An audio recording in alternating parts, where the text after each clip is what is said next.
Mr. Barnes, what do you think? How are you? Hey, yeah, I think that the Rothschild Bank taught him well. Yeah. It'll be Mm. interesting to see if Yeah. if well, one, I mean, Le Pen needs a game changer, so she should take more risks than Yeah. Macron uh, needs to Yeah. take.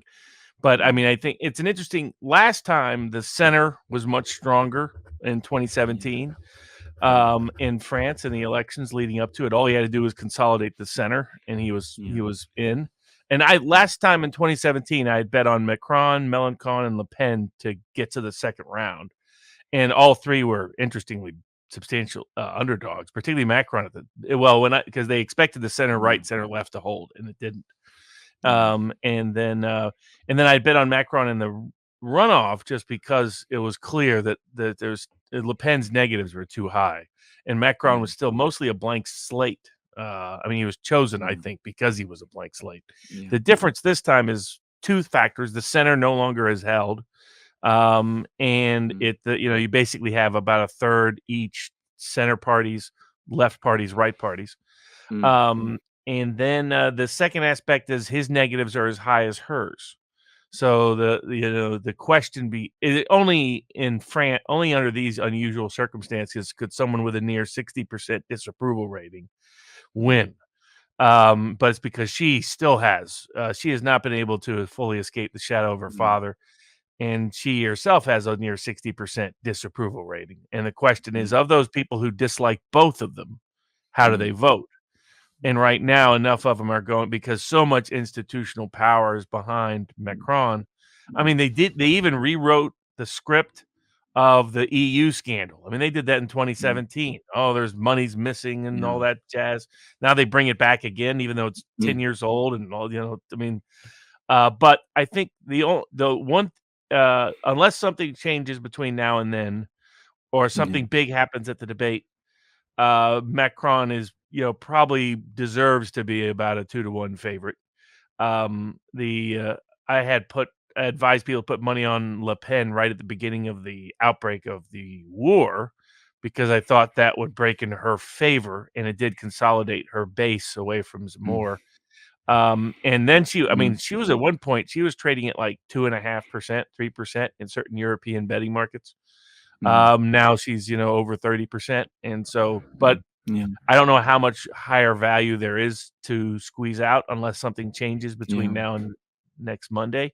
But she'll do better than last time. That I don't have Yeah. much doubt about. So if you could Yeah. bet on margin, I think there's advantages there. Yeah. And something still might change. And the Mm. fascinating thing is throughout there's such a massive gap, which we'll get into, between the political class and the population in all these countries. Even France, like Patrick Basham, who did a poll for the I think it was the Daily Express. It was one of the UK Mm. publications, but he's for the Mm. Democracy Institute. He was one of the few people to predict that Mm. Brexit would win. One of the few people that predicted that Trump would win in 2016. One of the few people that predicted it was very close in 2020.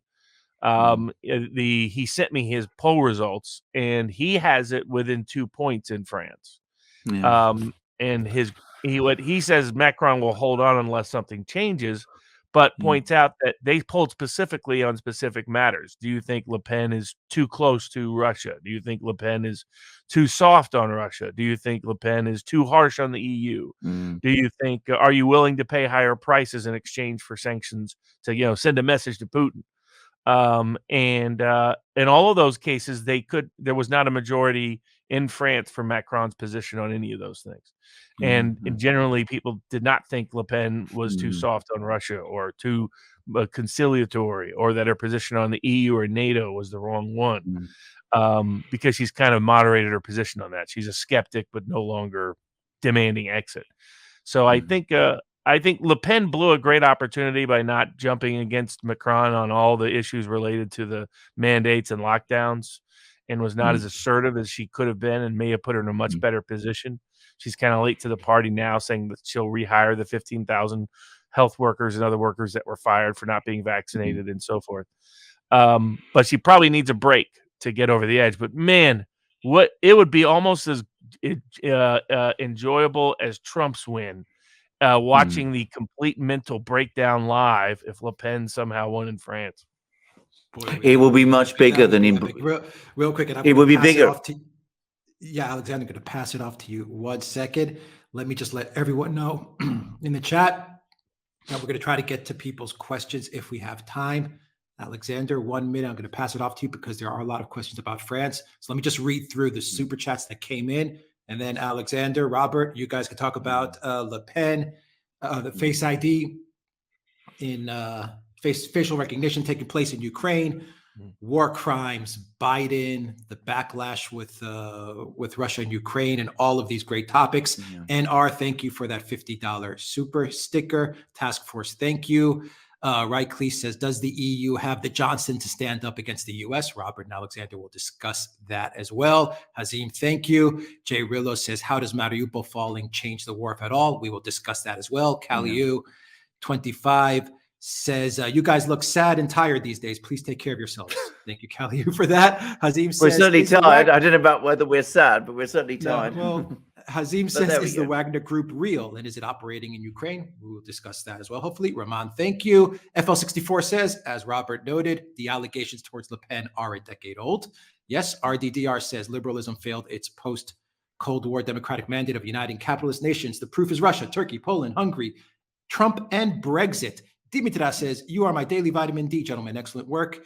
Not Intimidated says, what did you think of Kaja Exis Ekman getting fired from his journalist job in Sweden by asking about the NAZI connection in the Kiev Independent? That's an interesting topic.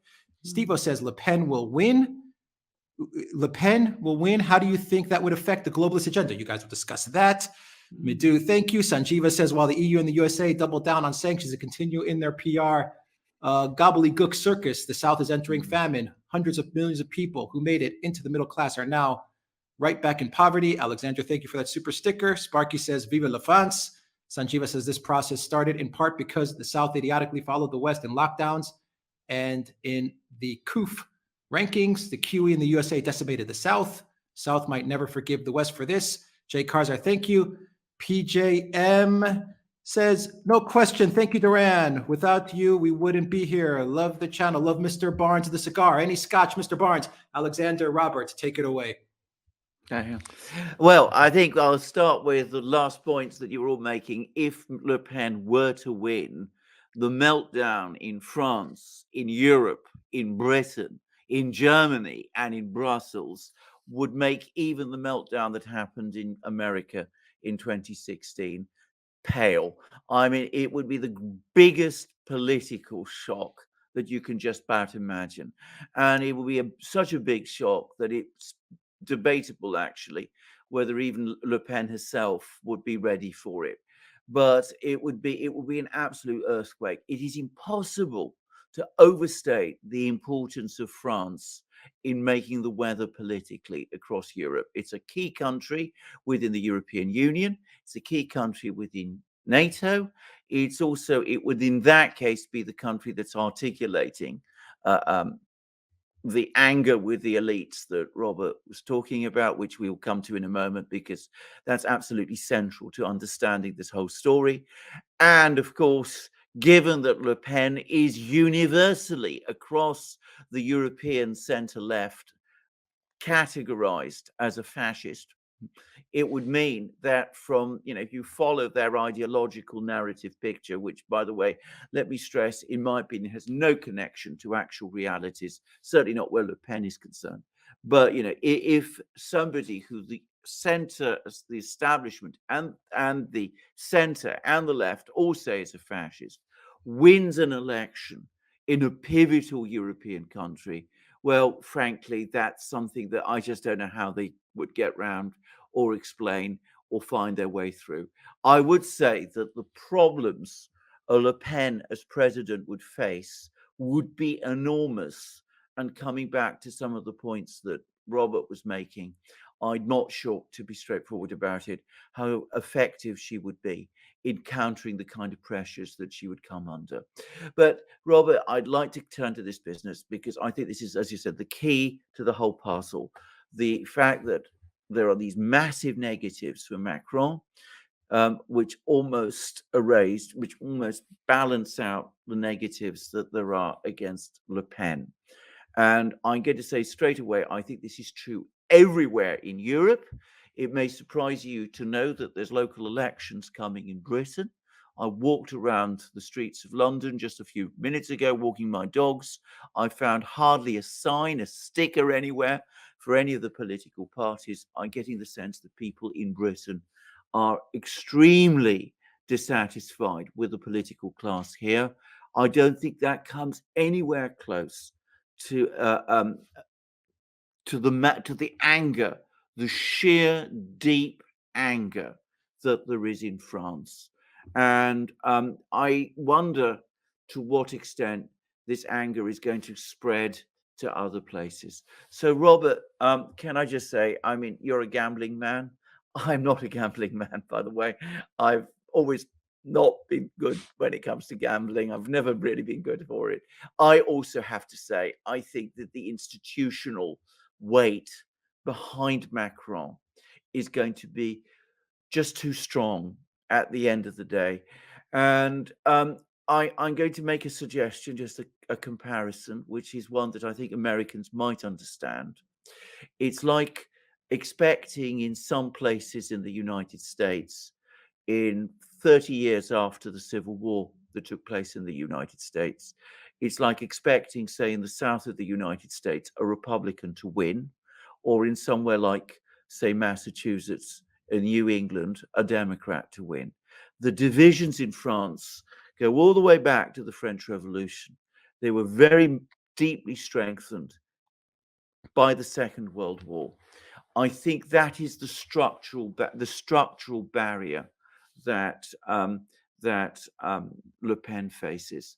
So I don't know what you think of that comparison. Whether you think that it's one that might explain things better to Americans, but having lived in France for a time, having got to know France quite well, I have to say I still find it difficult to a person who has been labelled in that kind of way to win an election in France.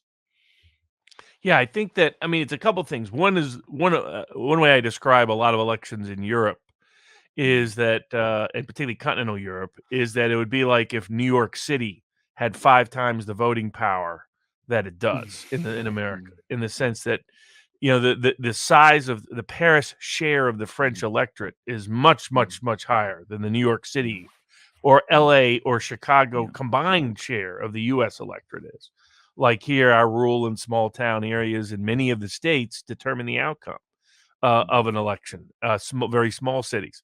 You don't have big city dominance like you really do in continental Europe. I mean, I remember I was studying whether to bet on the Dutch election years ago and realized how big Amsterdam was as a share of the vote. It's like that. Okay, that guy's not going anywhere. He might, overperform expectations, but he ain't winning. The anti-immigration, EU skeptical candidate in that case. I won't try to pronunciate that guy's name. But it's similar in France. I have never actually lost a bet on an election in Europe. I've never lost an election bet on the United States. What in Europe? So last time, that's the reason you articulate is why I took Macron, and that ended up being easy. There was an illusion that was more competitive than it was because of the first round results.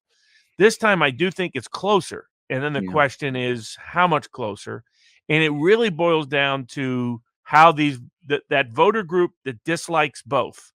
The big factor isn't going to be whether enough of them vote Le Pen, because enough of them won't. Too many of them voted for Mélenchon in the first round, and on issues of immigration, on issues of climate change, and as you note, this cultural bias. Particularly, I mean, there were precincts in Paris against Macron last time where she got low single digits. I mean, just absolutely obliterated, such that it didn't matter that she was able to win in some cases by double digits herself in working class areas in the northeast or the northwest of France and in parts of the south. Such a fascinating map in France, how it breaks down. As you note, long historical reasons for that.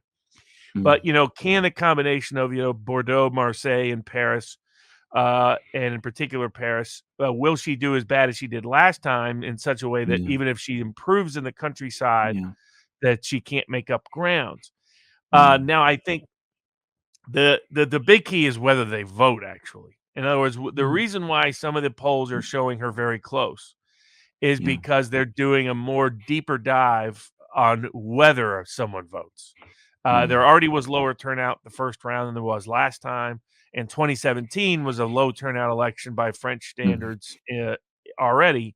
I think this will be an even lower turnout election when you have both two candidates with such high negatives, and some of those negatives are intense negatives.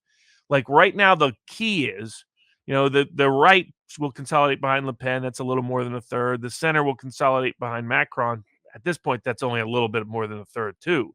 It's not the 50% plus it was last time due to the complete collapse of the center right, complete collapse of the center left, complete collapse of any center alternatives, and even collapse of older parties on the left. I think the Communist Party had the lowest vote they ever got. And but it's really Mélenchon's voters that decide the election and how they will decide the election. And the reason why there's such a media onslaught against Le Pen, to remind them we are France, we don't elect fascists, that kind of nonsense from the establishment press and institutional sources of power. The trade unions are sending that message. Others are sending that message. Mélenchon himself, of course, said no to Le Pen, said don't vote for Le Pen, but didn't say vote for Macron or to vote at all, once again. And what the polling is showing is 2/3 of Mélenchon voters are saying they're not going to vote. If that actually happens, and then of the third that are, they actually do split evenly, because the kind of the class divide has intensified in France, and the age divide has as well. I mean, it's usually a populist candidate in most parts of the world benefits from the elderly voter. In France, there's such a traditional elderly voter that to be French is not to support someone like Le Pen, and probably longer memory of her father. The combination of the two, her biggest hurdles are older voters, upscale voters, and then whether young Mélenchon voters that don't like her, that would never vote for her, actually will get to the polls to vote for Macron. If they stay home, and for those that aren't as familiar, Mélenchon is kind of like the Corbyn of Britain, the Bernie Sanders of the United States. Peel is very young, sort of left populist, and the biggest gap between left populist and right populist across the globe, really, or at least in the West, has been issues like immigration and to a lesser extent climate change. But immigration has been the big divider line. Which is ironic. It wasn't, 6-7 years ago, Bernie Sanders was calling illegal immigration a plan of the Koch brothers to lower labor and wage supply in the United States. But all that shifted when it became part of woke culture and all that jazz. If they stay home, and I think there's a much higher chance they stay home this time than was the case in 2017, then it could get very close. The working and middle class, I have no doubt Le Pen will win a majority of the working class vote, the working class French vote, non-immigrant vote, the working class French vote, traditional French vote in France, which is striking by itself. It shows the rebellion of the working classes is spreading. Including people who identify themselves as left, though that too is kind of a French tradition. The hard left and hard right overlap on a wide range of issues, as they do in many parts of Europe, due to the presence of the EU. Mélenchon himself is a bit of an EU skeptic, not EU critics fully, but EU skeptic. Also, Mélenchon didn't jump on the war either. He wasn't cheerleading it. And Macron has made it. This is about French identity. French identity is not a Le Pen.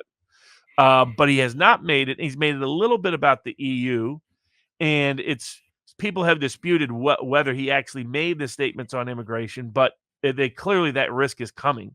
There's mass Ukrainian immigration already. What's going to happen with those millions of people? But an effect of the war is going to be famine in North Africa, and major. Unless the Russians solve that problem for those countries, because they are not anti-Russia at the moment. Countries like Egypt. Other countries, remember the Arab Spring happened when they had a bread crisis. And so they're about to have a much worse food crisis, as one of the super chatters mentioned, than anybody in the West, unless that problem is solved by the Russians. Maybe we'll see. I think the combination is such that right now she'd probably lose by 6 points, 7 points. If something happens between now and Monday, that shakes things up globally, some sort of immigration issue, something like that. If she really outshines him, I think one advantage he has is Macron is seen as you noted, as a very smooth, classic French style debater, very good on the public stage. But that means the expectations are all on him. If he screws up and says something wrong, it will have a bigger impact than if she does. And I do think she needs to roll the dice and take some gambles to shake things up, because the race institutionally favors him. Because even though they both are equally disliked, there's people that just cannot imagine ever voting a Le Pen into power in France. It's a bigger barrier than it was, say, Trump or Brexit or other aspects, psychologically, particularly among certain populations. But if she can just get Mélenchon's young voters that can't stand her to stay home, which a lot of them are saying they are, then it could be a very long night on election night.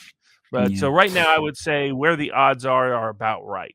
I thought the odds were wrong leading up to the first election, but now they're probably about right. But if I were betting either way, if I had to bet, I'd bet on Le Pen is worth more as an underdog than Macron is as a favorite, because of these underlying dynamics of. And then the other thing for people to watch on election night is very low turnout. If particularly in the urban precincts, if you have urban youth precincts where they have a big youth population, then that might be a sign. I remember on election night in Brexit, I was able to get bets in. I couldn't get as much in as I wanted to because unfortunately I was not in Europe at the time. But at the beginning on election night, Brexit was trading at 10-1 in the betting markets, even though some of those classic Middle England Labour towns had already come in because they count them live. They do election. It's interesting how you can count votes, compared to say a certain 2020 election.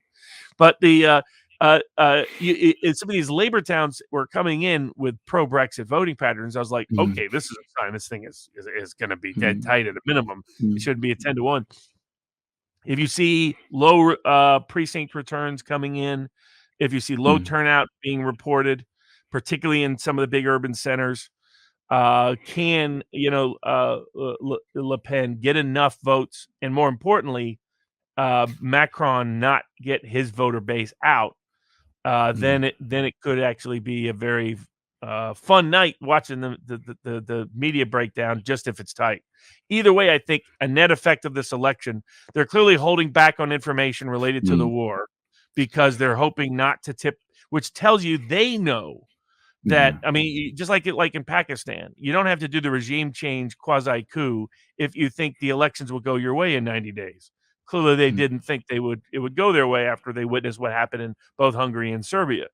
You dig into the polling data, but you can just watch their reaction. The fact that they're withholding data and information about the Ukraine war, the fact that Macron's not talking much about the war at all in the campaign and the runoff campaign, tells you even the political class knows that the populace, even in a country like France, the kind of cultural heart of the EU, I mean, I don't think EU could imagine a EU without Paris.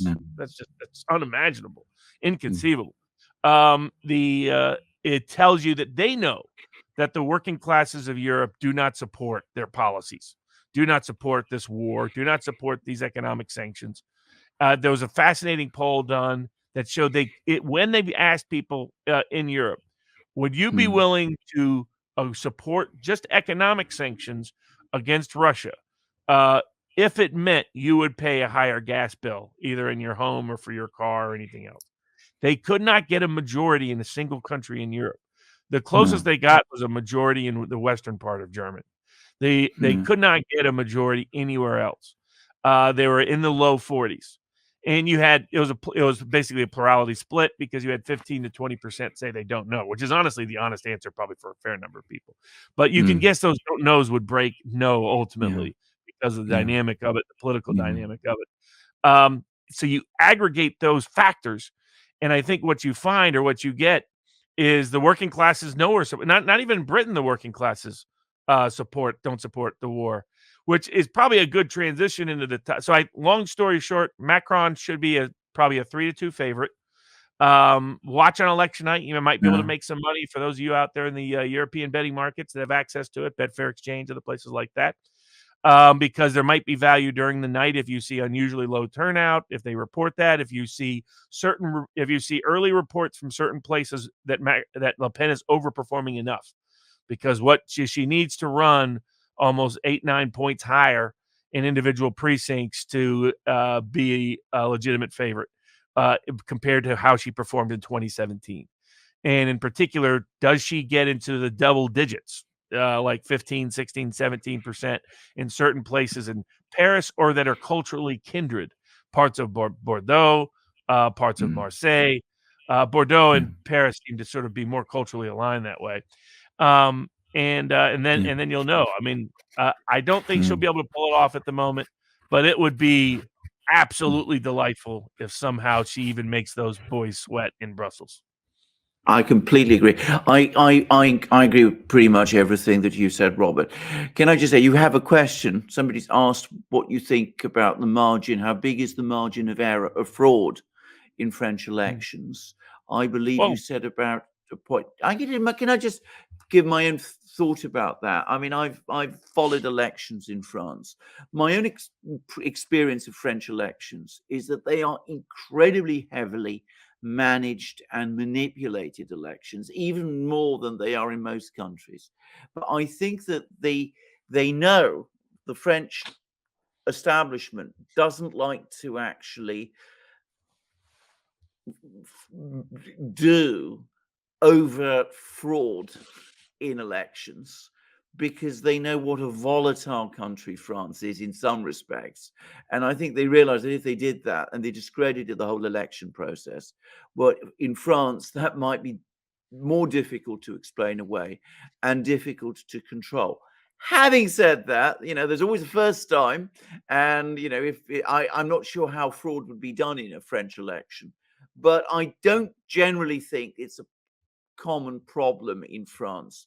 What they're much more skilled at is deciding who the candidates are, creating these institutional forces, getting us out, as Robert said, the trade unions to come out, putting pressure in all the sort of banlieues and all those places for people to come out and vote, and basically assembling coalitions to block out the person that they want to stop. I don't know what your thoughts are about this, Robert. No, that's absolutely right. I mean, the fascinating thing is in continental Europe, they haven't adopted this mass technology that we've adopted in the West.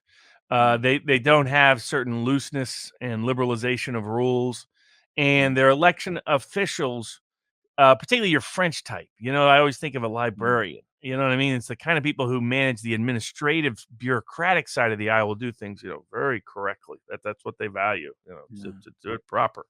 In that French way. And so you don't have a problem on that side of the aisle very often.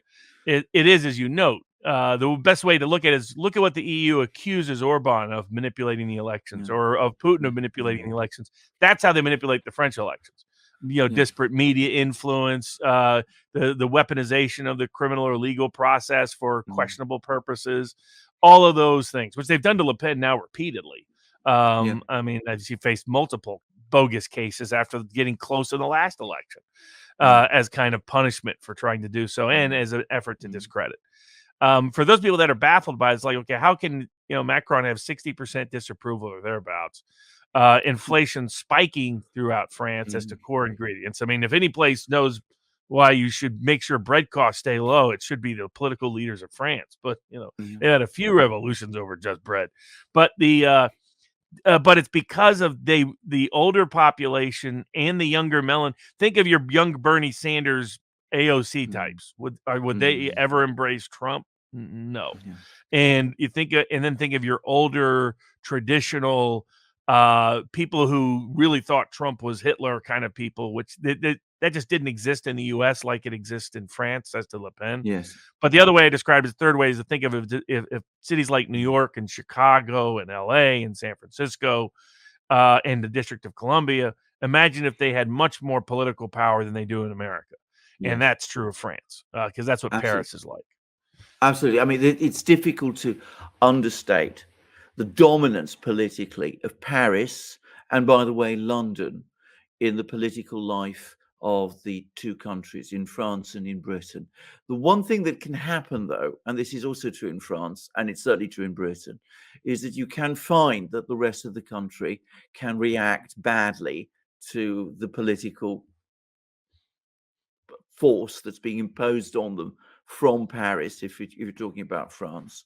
And of course, the real danger is when they sort of unite against it. I mean, and that has happened in French history. I mean, somebody was asking, about whether there's ever been um, uh, big elections that the French right won. Well, one very important election that the French right won was the one that was called the parliamentary election, which was called in 1968 after the May uprising in Paris. And that was to an enormous extent a reaction of the country against it was country versus town. It was the feeling of the French regions that what's going on in Paris is not something we want to be involved in, and we're going to really respond strongly against it. So, I mean, there've been elections which the right has won.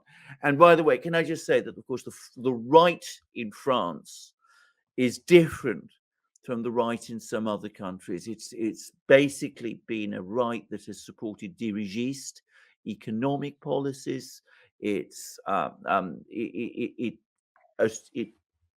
has a much more paternalist approach to sort of economics, to social things, than is the case in the rights in some other countries, like say Britain. And that's one reason why there is this great overlap between right and left in France that you don't always find in other places, and which Robert spoke about earlier. Anyway, I'm going to wait and see what's going to happen in France. I'm very, very interested. And I think the other big story about that election is the collapse of the center. I think you're absolutely right. The socialists, gone. The Republicans, gone. The communists, as you absolutely rightly say, who were absolutely part of the French establishment 30, 40 years ago. I remember when I used to go to Paris in the 70s, how they were everywhere. They were absolutely part of the political establishment at that time. They've gone too. You have this amorphous, elitist, remote, unpopular person, Macron. I was saying what a great debater he is, how smooth, articulate, whatever. Of course, that actually can work against him too. It can just remind people what an establishment figure he is. The fact that he comes from elite education institutions, that he embodies the French, énarque, which a lot of people in France at the moment are very angry with. So it can work against him as well. So you have this solitary figure holding something at the center together. It's difficult to convey if you haven't been to France and haven't mixed with French people, how weird also Macron comes across to many French people.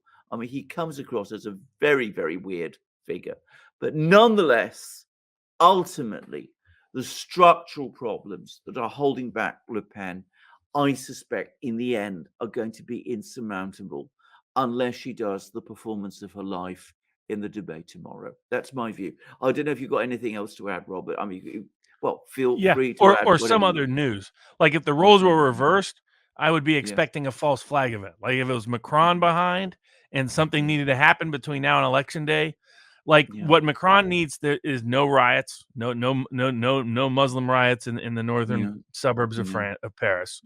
I mean, people don't know, unlike the States, the closer to the city you are, the wealthier you are in Europe generally. And that's like the suburbs, is further out you go, is the poorer it gets. In the States, it's not that way, obviously, for reasons of unique geographical development, urban planning after the 1940s. But yeah, I think unless something happens in the debate or something new happens, and I'm sure all the political pressure in the establishment will do everything possible to make sure that does not happen. But then Macron will be able to barely get back in. But his party's going to be weaker, I think, in the ultimate parliamentary elections, and he will be weaker. And it'll be interesting to see how he handles it.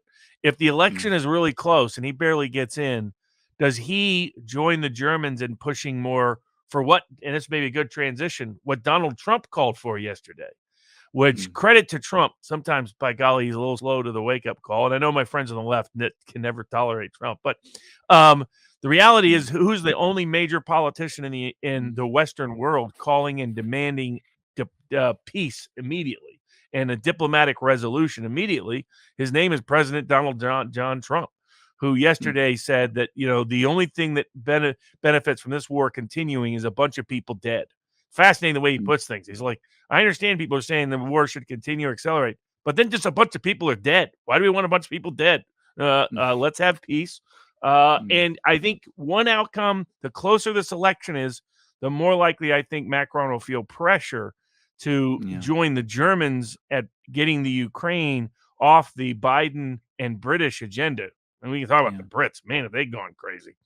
Somebody's got to let the Brits know the empire is gone. It really is bye-bye. I mean, I saw some British newspaper said, well, they'll fight it alone. You couldn't win World War I alone. You couldn't win World War II alone. Why are you going to win this one alone? But, even especially now, Brits were a lot stronger back then, frankly, than in my opinion they are now militarily.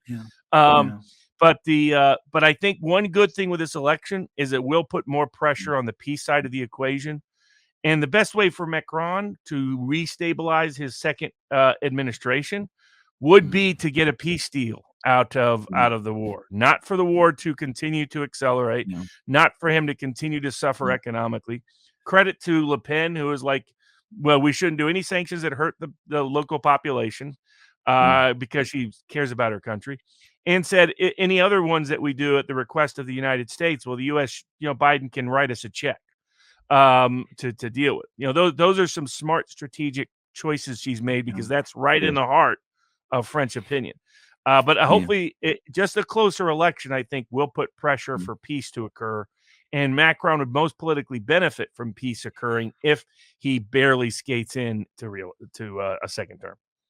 If Le Pen wins, or if Macron wins by a very, very tight margin, then this is going to put the absolute terror across the entire European political class. In Germany, there will be shock. In Italy, there will be fear. Now, Mario Draghi in Italy has taken a very strong pro-war line. He gave a very, very provocative, I thought, and belligerent interview to Corriere della Sera in Italy. Well, of course, if the margin in France is so tight that people in Italy fear that in an election, say the brothers of Italy might sweep in, then of course that might induce them in the interests of their own survival, not just in France, but in Italy, in Spain, in all sorts of places, to say, look, this has gone as far as it can go. We're now at real risk of losing control. We've seen the center collapse in France. We can't have that happen here in Italy or in Spain or wherever. And that's why we start moving and demanding peace. It's not impossible. I'm not saying it's going to happen because it's difficult. Now, it's difficult always, I find, to predict what the political class in Europe are going to do, because somebody's saying that Europe is dead and that the Europeans know it would explain why they vote as they do. I think that's much too strong. I don't think it's true. I think the European political class don't think of themselves as a Europe being dead. I think they're very puffed up at the moment. And I think the European electorates in many places are found under enormous pressure and becoming extremely angry. But Europe is a country with enormous history, very complex. And as I said, I think it's easy to manipulate European electorates. And we don't have the openness to debate things that you do in the United States. So I think that probably explains why Europeans are voting the way they're doing up to now. But if France shows that there is another way, as I said, it's pivotal, its influence can be extraordinary, and it can change things radically right across Europe. I think that's probably my last word on this issue, but it's certainly a very important election. And regardless of whether or not Macron wins, the most important story in it, looking forward, is the total collapse of the center. We have a left around Mélenchon.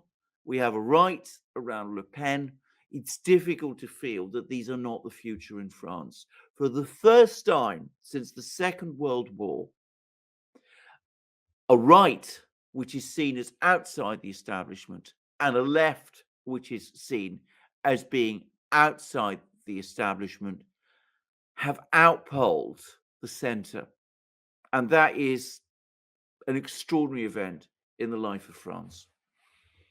Yeah, especially for France. I mean, for a country that kind of prides itself Yeah. on a certain kind of moderation. In other words, it's a Mm. place where to be part of the French establishment isn't seen as instinctively bad as it is in other countries. It's kind of like a form of respectability. It's like one thing people couldn't understand about Trump is that Trump's economic success was seen by a lot of working class constituencies in America as something to be proud of.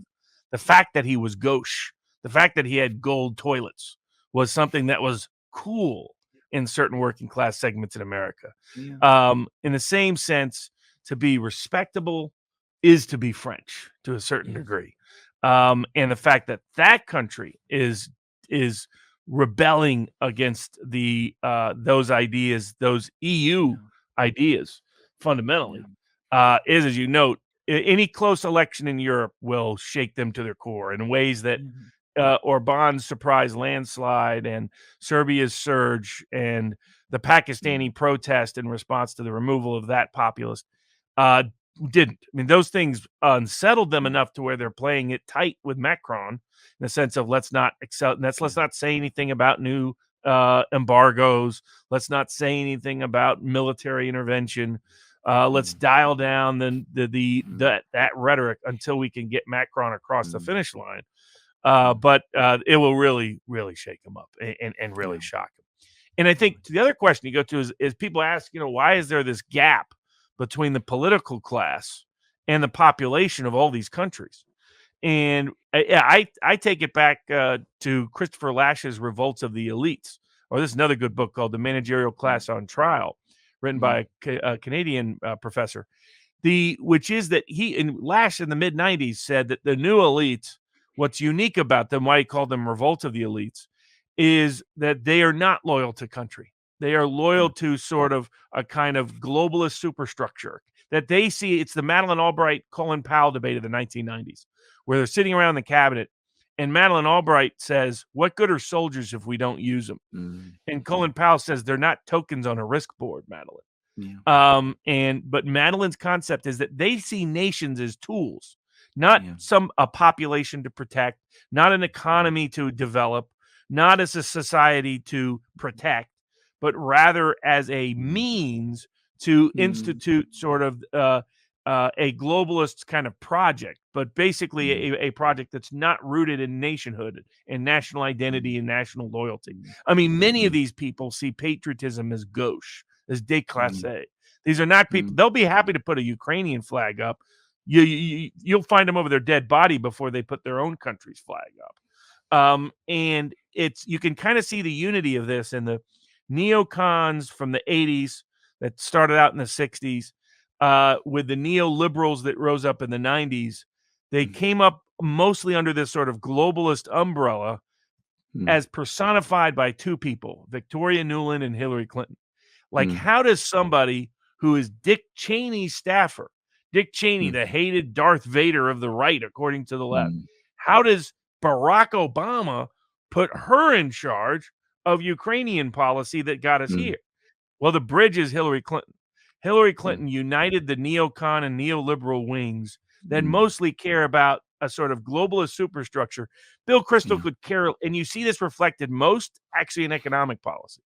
I mean, to some degree, Britain, aspects of Europe, France. I mean, part of the key Le Pen supporter is the old industrial regions that have been decimated by this globalist project, which the EU is an expression of, NATO is an expression of, the World Bank and the International Monetary Fund are expression of. But like, they love trade deals that create this sort of global elite financial, cultural, hegemonic influence. In that, the same neocons and neoliberals supported NAFTA, supported China's entry into the World Trade Organization. These are things that were going to devastate the American manufacturing base. They have in many cases embraced, the neocons less so, but increasingly so, embraced climate change politics, even though it is devastating to the energy development, and not only energy development, but like rare earth mineral development, mining development in the United States and in the West. China's happy about that because guess who has a lot of the rare earth minerals? Same with Russia. I mean, people got confused at times by China and Russia being really worried about climate change. look at their domestic policies and see how concerned they are about climate change. They want the West to be concerned about climate change because it gives them a regulatory edge, a competitive edge, a resource development edge, a resource near monopoly edge. And so I think the one key factor in understanding is that the political class in Europe and the West cares more about this sort of globalist type project and their own utopian vision than they do loyalty to their own people. This is why Germany's doing things that hurt their economy right now. France is doing things that hurt their economy right now. As you mentioned, Italy, doing the, all the political class in Italy should take a double look at their debt and what happens if certain things happen in the interest rate markets. I mean, how long can they keep interest rates negative in Europe if they're going to actually try to maintain or contain inflation that's exploding and expanding? But it's because they don't care about their own people. They care much more about they care more about each other's approval than they care about their people's approval. I mean, you see this reflected often when they say to China, if you don't go along with us, your standing in the international community will decline. And it's like, why do you think China cares what somebody in Brussels thinks about them? China has a much longer history than even people in Brussels understand. And so, they're not, I mean, I'm a China critic because of the Chinese Communist Party and its various economic and social and cultural policies. However, I'm not naive in believing that China just cares about whether somebody at the EU holds them in high esteem. This is like, cliquish high school politics almost. And it's because this is their mindset. And that's why once you understand that mindset, it's easier to predict how disconnected they'll be. I mean, you follow some of these Twitter threads. They are in such tiny bubbles of these people that are kind of affiliated or associated with them. And that this whole class of people can't help but talk. And they love to talk on Twitter more than any other place. So they expose themselves. Like, when Elon Musk talks about buying Twitter, all of a sudden they explicitly say, well, no, we need to make sure censorship is maintained. And Joe Scarborough and his wife there, well, we're here to tell you what to think, not let you think for yourself. So but this political class is completely removed. It creates dangerous problems because it's like the political class, as we've talked before, of the World War I empires that all collapsed after World War I. I mean, think if you're the Habsburgs, you've been ruling for like 600 years in some form. And even though, you're on 15th round of no branches on your family tree, first cousins and uncles and nieces marrying again, and that probably not being beneficial. That's why your jaws look like something, I don't know, whatever. But but you're still used to 600, 700 years of uninterrupted power. If you're the Russian Empire, several centuries of uninterrupted power. The Ottoman Empire, 6 centuries relatively of uninterrupted power. They all collapse, along with the British Empire. Effectively collapses at the end of World War I. I mean, it's been the beginning of the end of the British pound being the world's reserve currency. And none of these political class, you go back and read their writing, none of them saw it coming. And we have the same political classes now in the West that thank God for elections, because it's the only thing that wakes them up to, maybe our population will rebel against us and take us to the political guillotine if we keep going down this perilous path. But I think it's also important to understand the nature of these political elites. And it reflects to another topic later that there's a lot of misperception out there in America. Because one of the relevant, pertinent parts about Le Pen, too, is anti-war sentiments are as strong on the right as they are on any other part of the political spectrum in the West, frankly. But I mean, that's kind of a new phenomenon, but not really in terms of places like France and other places. But in the United States, it's always been there. And I'll get into some people argue there's this sort of leftist mythology that built up after the anti-American cause hijacked the anti-war cause during the Cold War. And the net effect of it was to create this kind of leftist impression of the anti-war cause and to make the right look like they're a bunch of warmongers. And I was in this sort of leftist mythology, a lot of which was rooted in communist mythology. It's the evil American empire, and that's what's driving these people is they want to be part of an American distinct empire, and that's to protect the American people, the American population, and the Americans are just a bunch of Vikings and Mongols who can't wait for the next raid and can't wait for the next war. And the problem is that's always been bad political analysis. The American population as opposed to its political class, has been instinctively anti-war for forever. I'll go through like the 10 different elections that prove this just in the last century. I'll give the recent examples of J.D. Vance, what's happening to the Republican base and all of that. But I think the two misnomers out there that has created some public misperception is not understanding that the political class doesn't care about their own country, and not understanding that the opposition to war is much broader amongst the people, even including those in the West, than is popularly reflected in their political class. I think this is absolutely correct. Can I just say, Revolt of the Elite is a brilliant, brilliant analysis. And if you want to understand one of the fundamental reasons why they are so unnerved and angry with people like Putin, first and foremost, and with the Russians, and indeed the Russian system altogether, is, of course, that the Russians don't want to be invited to their parties. This is the point. This is point people must understand. I mean, I've seen this. I've actually witnessed this phenomenon. I think you have it even more perhaps in Europe amongst the European political class than you do in the United States. That it is very much a system in which these people network constantly with each other. If you have spent any time in Brussels, you will know that there's endless sort of forums and groupings where people come together and they talk to each other.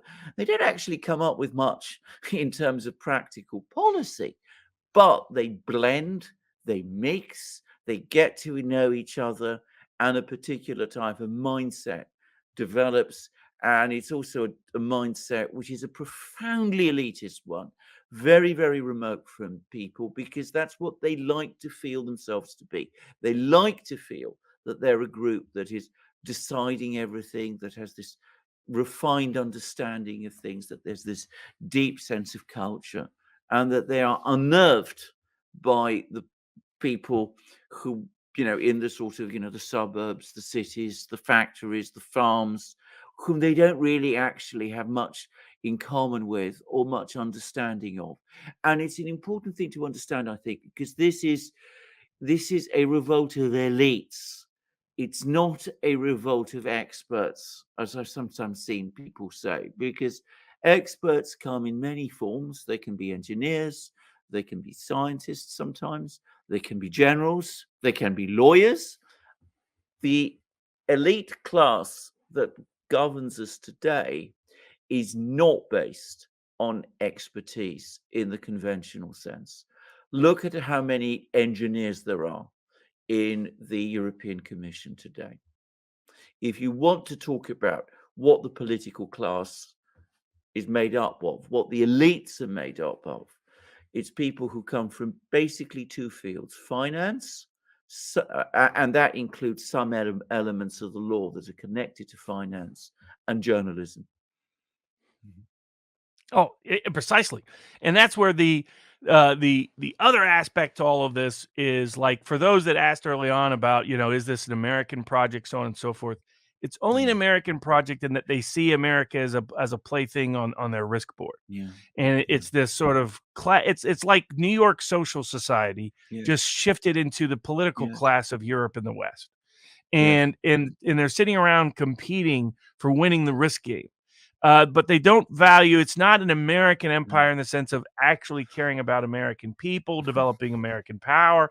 I mean, they are risking the dollar's dominance that has been a critical aspect of American soft power that might evaporate within a decade. And if people study the history of currencies suddenly collapsing as reserve currencies, it can happen fast. I don't think some people are talking about 6 months, a year. That won't happen at all. But it can absolutely happen in a decade. We could be less than half of, and there's a difference between the world's transactional currency and the world's reserve currency. Those can be two different things. If nobody's buying our T-bills and our bonds are dropping like a rock, and we have unmanageable economic sustenance in the States. And I think one of it, like, here's a good, this is a good transition into American political ramifications. We've got to witness it in live time in the Ohio Senate Republican primary. So the people that, what happened in the, historically, America has been a deeply don't get involved in foreign entanglements place. And the myth of muscular American warmongering was originated by largely the Marxist left historians in the 20s and 30s and 40s. And it just doesn't accurately reflect the American mindset. There's a reason why John Quincy Adams' speech to Congress is so well known, even to this day, amongst the people that grew up, is because it was taught in schools back in the 1830s, 1840s. We do not go abroad.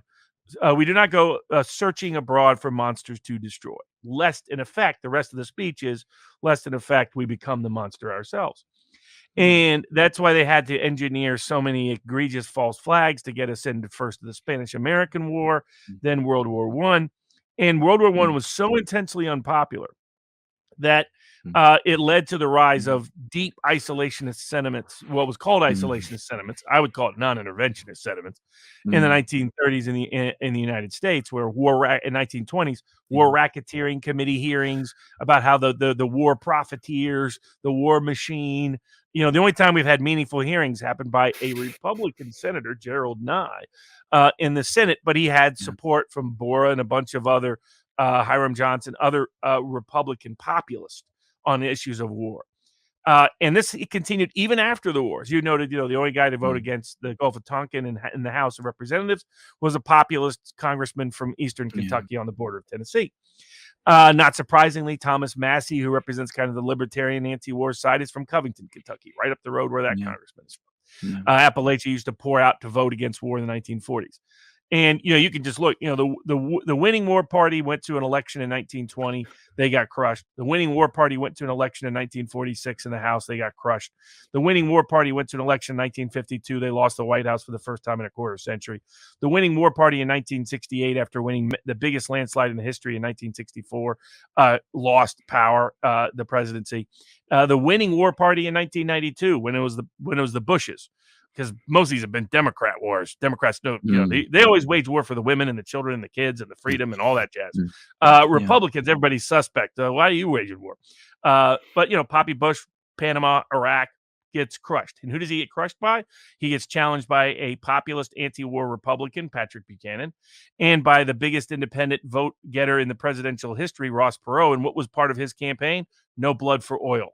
Then in 2000, of course, Gore loses. Why does Gore lose? Because Bush ran as we're not going to be the world's policeman. People forget this. After in 1999, Clinton had escalated in his second term conflicts in Serbia, Sudan, Somalia, and the massive sanctions in Iraq. That's when Madeleine Albright was like, 500,000 dead kids in Iraq, no problem. Bragged about it on CBS 60 Minutes. So again, the war party, or the party associated with the war, loses. Hillary Clinton lost the Democratic presidential primary in 2008 because of her Iraqi war vote. The Democrats seized power in 2006 and 2008 because of George W. Bush's warmongering. In 2016, Donald Trump beats again Hillary Clinton because of her warmongering history. And the number one factor to predict who would switch from Obama to Trump was the number of people that had been lost per capita to foreign wars in the prior 2 decades. So there's this long history of it. But here you had in the Republic, everybody was scared. Our entire political class was terrified here. They got 100-0 in the Senate. Sad Rand Paul, but the rest of them, all a bunch of wusses. Don't want to challenge the deep state apparatus. Don't want to challenge the military-industrial complex. I was getting calls when this happened from several high-profile candidates. Won't go into names, but the one to watch was J.D. Vance, because the Ohio Senate race is very competitive. Before the war started, J.D. Vance was in the single digits, as low as 4th or 5th in the primary polling. Trump was going to be making his decision within a couple of months about who to endorse in the race. And what does J.D. Vance do? J.D. Vance decides to take the populist anti-war position. He goes into debates and says, we have no business getting over there. We should not be in a no-fly zone. And he made the point, I'm a Marine like some of the other people on here, but I don't go around brandishing that as the reason to vote for me for the United States Senate. These are warmongers. And, goes on Tucker Carlson and promotes it. Tucker Carlson being the only populist voice within the institutional media to voice skepticism of the war. And there were other indicators that this is where the actual Republican base was, because the Congress people closest to the Republican base, Marjorie Taylor Greene, Thomas Massey on the Libertarian side, Paul Gosar, Madison Cawthorn, Matt Gaetz, all of them voted against sanctions. And it's like, why is it the people that have the biggest social media followings, that are the people that other Republican primary candidates call on to either endorse, get their list, raise money for them, come and get public attention for them? Why are the people closest to the base voting against sanctions if this is a popular war party in the Republican primary? And again, this is the reason why people thought it was is because of this anti-American constituency on the left that hijacked the anti-war movement in the late 1960s. America First was an anti-war movement. I mean, that's where the term originated in the 1940s. That turned into we don't fly the flag, we burn the flag. The anti-war movement was we celebrate soldiers. I mean, this is why they didn't understand how Trump could go into South Carolina in 2016 in the primaries and say, yeah, George W. Bush should be impeached for that war. And the entire media say, that's it, he's done, he's finished. South Carolina Republicans love the military. Yes, they do love the military, and it's because they love the military that they don't love war. And that's what they didn't understand. Well, that's because the anti-American left that took on the anti-war message in the late 1960s was, they didn't celebrate soldiers, they spat on soldiers. But that was all of those people, in my view, should write big checks to the war machine. I'm still kind of agitated about it because that's what they did. They obviously didn't realize they were doing that, but by associating the anti-war cause with an anti-American cause, they helped the war machine. And in my view, they had as much to do with extending Vietnam as Nixon did, because it gave him the political permission slip to do so, because your ordinary working class voter went back between I'm against the war to I hate these war protesting hippies. That's how you get the hard hat riots of the early 1970s and movies and songs like Meet Joe, etc. But so J.D. Vance got to be a test case. Let's see, in a contested Republican Senate primary where he's going up against one candidate who already won statewide office before, another candidate who's self-funded and can completely outfund him. What does taking a position on the war do? Does it collapse his support? The Wall Street Journal did one of these fake journalistic pieces where they go and talk to their 6 pals in the state and they pretend it's a random sample of the state of Ohio. They're like, oh, J.D. Vance, this is going to be real unpopular, taking the side of Putin, taking the side of Russia. Well, what do we get 2 months later? J.D. Vance has surged to within a statistical tie of first. Trump watches all of this. Trump decides to endorse J.D. Vance. So now J.D. Vance is the favorite to win in the Republican Senate primary. And how did he get there? By choosing the anti-war, don't get involved, don't intervene. No, this is all nonsense with a no-fly zone. We shouldn't even be doing some of these sanctions. They don't make any sense. They're not in our interest. All of the populist anti-war position, that's how he jumped and tripled his support to where he got Trump support. And it's not a coincidence that within days of Trump endorsing J.D. Vance, after being on all sides of this war publicly, which is classic Trump, all of a sudden he issues that statement, the written statement that says there should be peace now. There should be a diplomatic resolution now. This war never would have happened if I would have been in power. I personally believe that's the case. But for which we have 4 years of evidence that it didn't happen while he was in power. But that's going to put massive pressure on every other Republican, because now by far the most popular Republican, the guy who's almost a shoo-in at this point to get elected in 2024, he's saying no more calls for escalating the war like is happening on Fox News on a nightly basis. No more calls for more sanctions and more aggressive action, more intervention, like not only Senator Chris Coons is saying publicly, but other Republicans are leaking out that they're demanding of the Biden administration privately behind the scenes. This is going to put massive pressure on them to reconsider their political positions. It's smart politics for the midterms. The only thing that could save Joe Biden at this point is a war that Republicans were deeply entangled with, that they could not disassociate from as its unpopularity inevitably grew. Because in the States, it's even stronger than Europe. In the States, there are more countries in Europe that believe Russia is to blame for this war than the United States people in the United States do, according to the same poll conducting a pollster around the globe. In the States, there's never been. As soon as you ask a question, you can get a surface level of support. Do you like Putin? Do you like Ukraine? Do you like Zelensky? All of that you can get what is fake support, artificial turf support. The only guy who was really uber aggressive, we used him as a fake instead, because nobody in the Germans could believe we would put our best general on a fake mission, but we did. So I think in American politics, the populist anti-war persuasion is skyrocketing. That's best evidenced by J.D. Vance and Donald Trump's statement this week. and it will only grow in that direction. And people still caught up in this sort of the left's version of American politics will miss it, will miss the boat. And the political class is starting to recognize it, in particular because of Trump's statement. They're baffled by it. Wall Street Journal's like, this doesn't make any sense because they can't read a poll and they're like what you're describing as the French and European political class. Who are these peasants? It's like the commies of the late 1890s who wanted to be pretend populist and went out to meet with the peasants and then couldn't understand why the peasants looked at them like they were complete aliens. It's that same, fake populist is how I put it. As George Orwell said, the only problem with socialism is all the socialists. It's the same thing. But so I think politically, that's where the direction is going in the States. The scary thing is that we have Joe Biden, who has to have the Easter Bunny move him away from people because he doesn't know where he's at and what he's saying, and is busy shaking hands with his 81 million voters who were about as visible in who he was shaking hands with as those 81 million voters were from the 2020 election. Downside is that means, Matt, if you're the deep state apparatus, or if you want to call it national security apparatus or anything else, and you're pushing Biden to get further involved in this war, you're getting both more desperate because of what's happening in the military conflict there, but you're also getting more desperate domestically. Biden is starting to head towards the 20s. They're looking at losing 70 to 80 House seats if things continue. And now that Trump is putting pressure on the Republican Party to stay out of this war politically, that was their only fault line risk.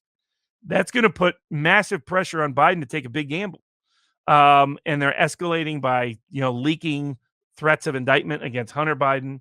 And I'll explain why I don't think that would happen a little bit later on. But I think an extortionate strategy that because they cannot lose Russia. They never to Russia. It was unimaginable to them. In Europe, it was clearly unimaginable to them, this political class. The same is true of the Victoria Nulands, the Hillary Clintons, et cetera.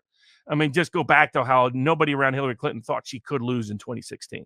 It had to be Putin stole it from her. I mean, that was their idea of logic. So I think given all of those dynamics, there is frighteningly going to be massive political incentive to take a big gamble by the Biden administration that happens to align with deep state agendas, which is to put American troops officially, because they're already there unofficially, but unofficially officially on the ground in Ukraine.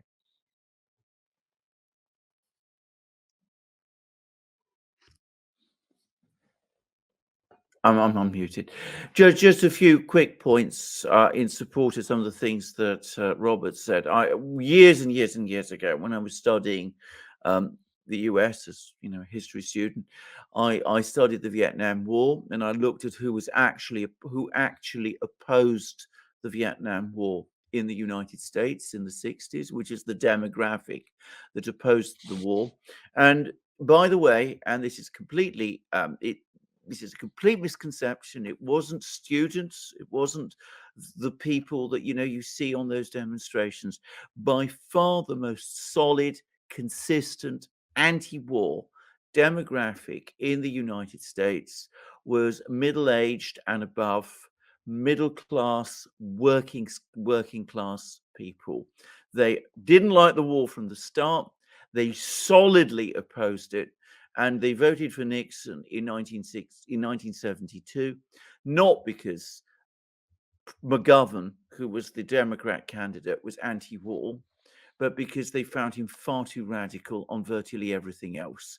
It was not the anti-war side of McGovern that made them consolidate behind Nixon. They rather liked that.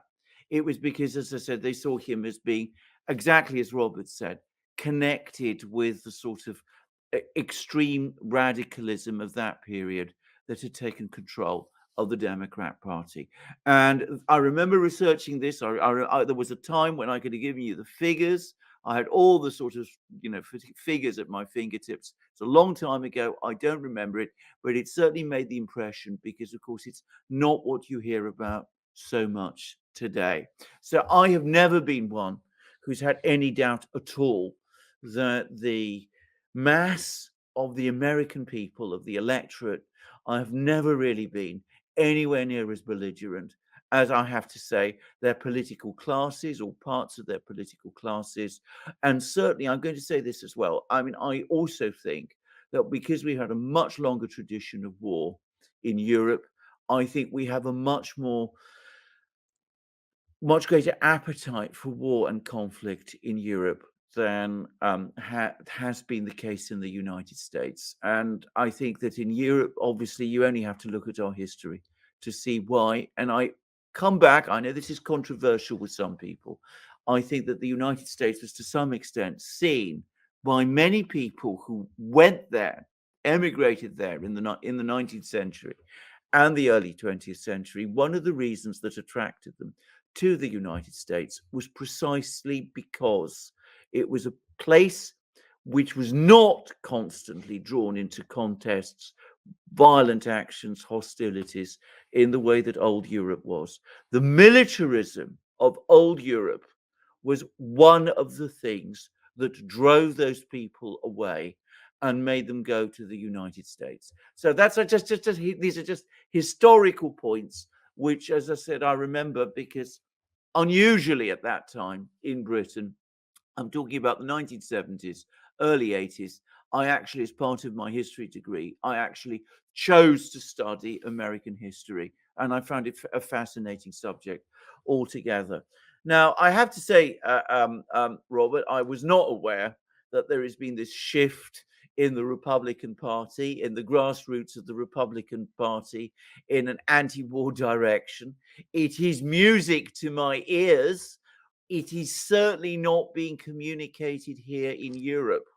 I don't think that in Europe we are seeing this at all.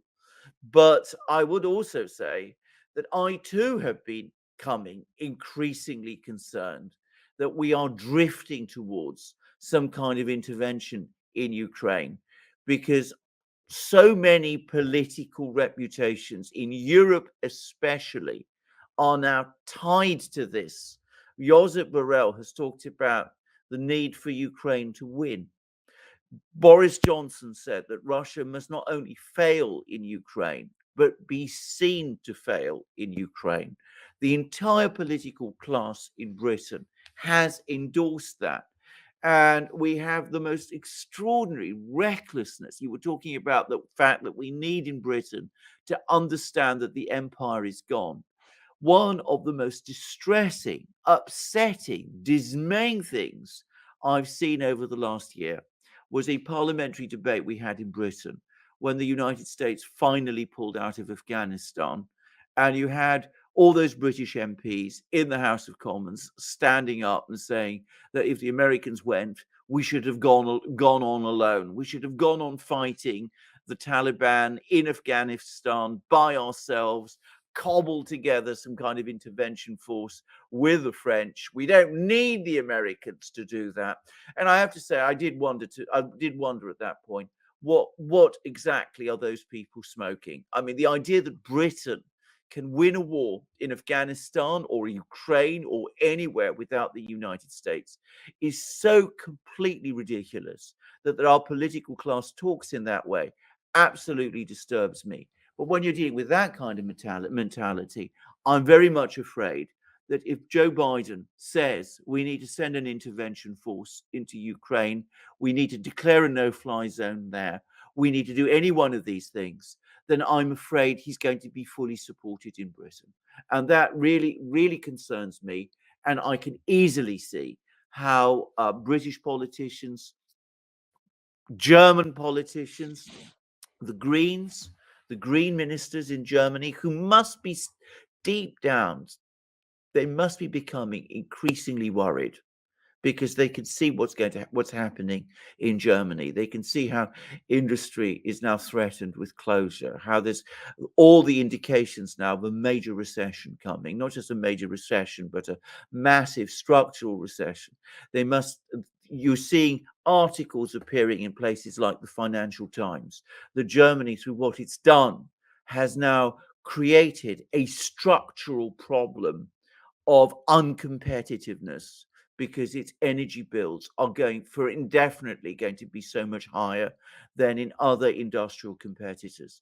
So the Greens, the Green Party, and some members of the Social Democrat Party, but the Greens especially, must be worried that the longer this goes on for, the greater the political danger for them.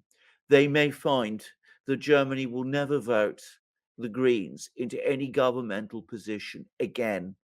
And of course, given that that is for them the highest concern, and given that as members of the political class, as members of the elite, they are less concerned about the fate of their people because, well, as Robert was saying, that's not their priority. But I can easily see how if they hear the call from the Oval Office, they will jump for it and they will support it. And that will be a moment of incredible danger. No doubt whatsoever. And I mean, I think it was unimaginable because I think Biden instinctually, for all of his pro-war rhetoric over the years, has never been in a position where he would be held responsible for a war. I think he does have a cautious streak in him.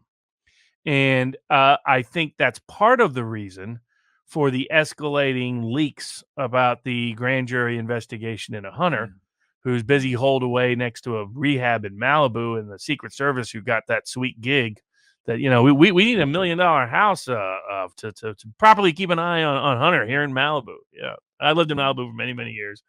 That's a sweet scam those Secret Service guys did. But I don't think that I'll give the reason why I think that they're escalating the leaks and the reason why I don't think they're willing to ultimately pull the trigger. I think they want Biden to behave in a certain way, and they want him to be even more aggressive than he has been. They think he's only been aggressive rhetorically and financially, and sending the arms over is basically like arms laundering. It's either internal arms laundering. Hey, let's get rid of a bunch of weapons so that we have a justification to buy a bunch of new ones.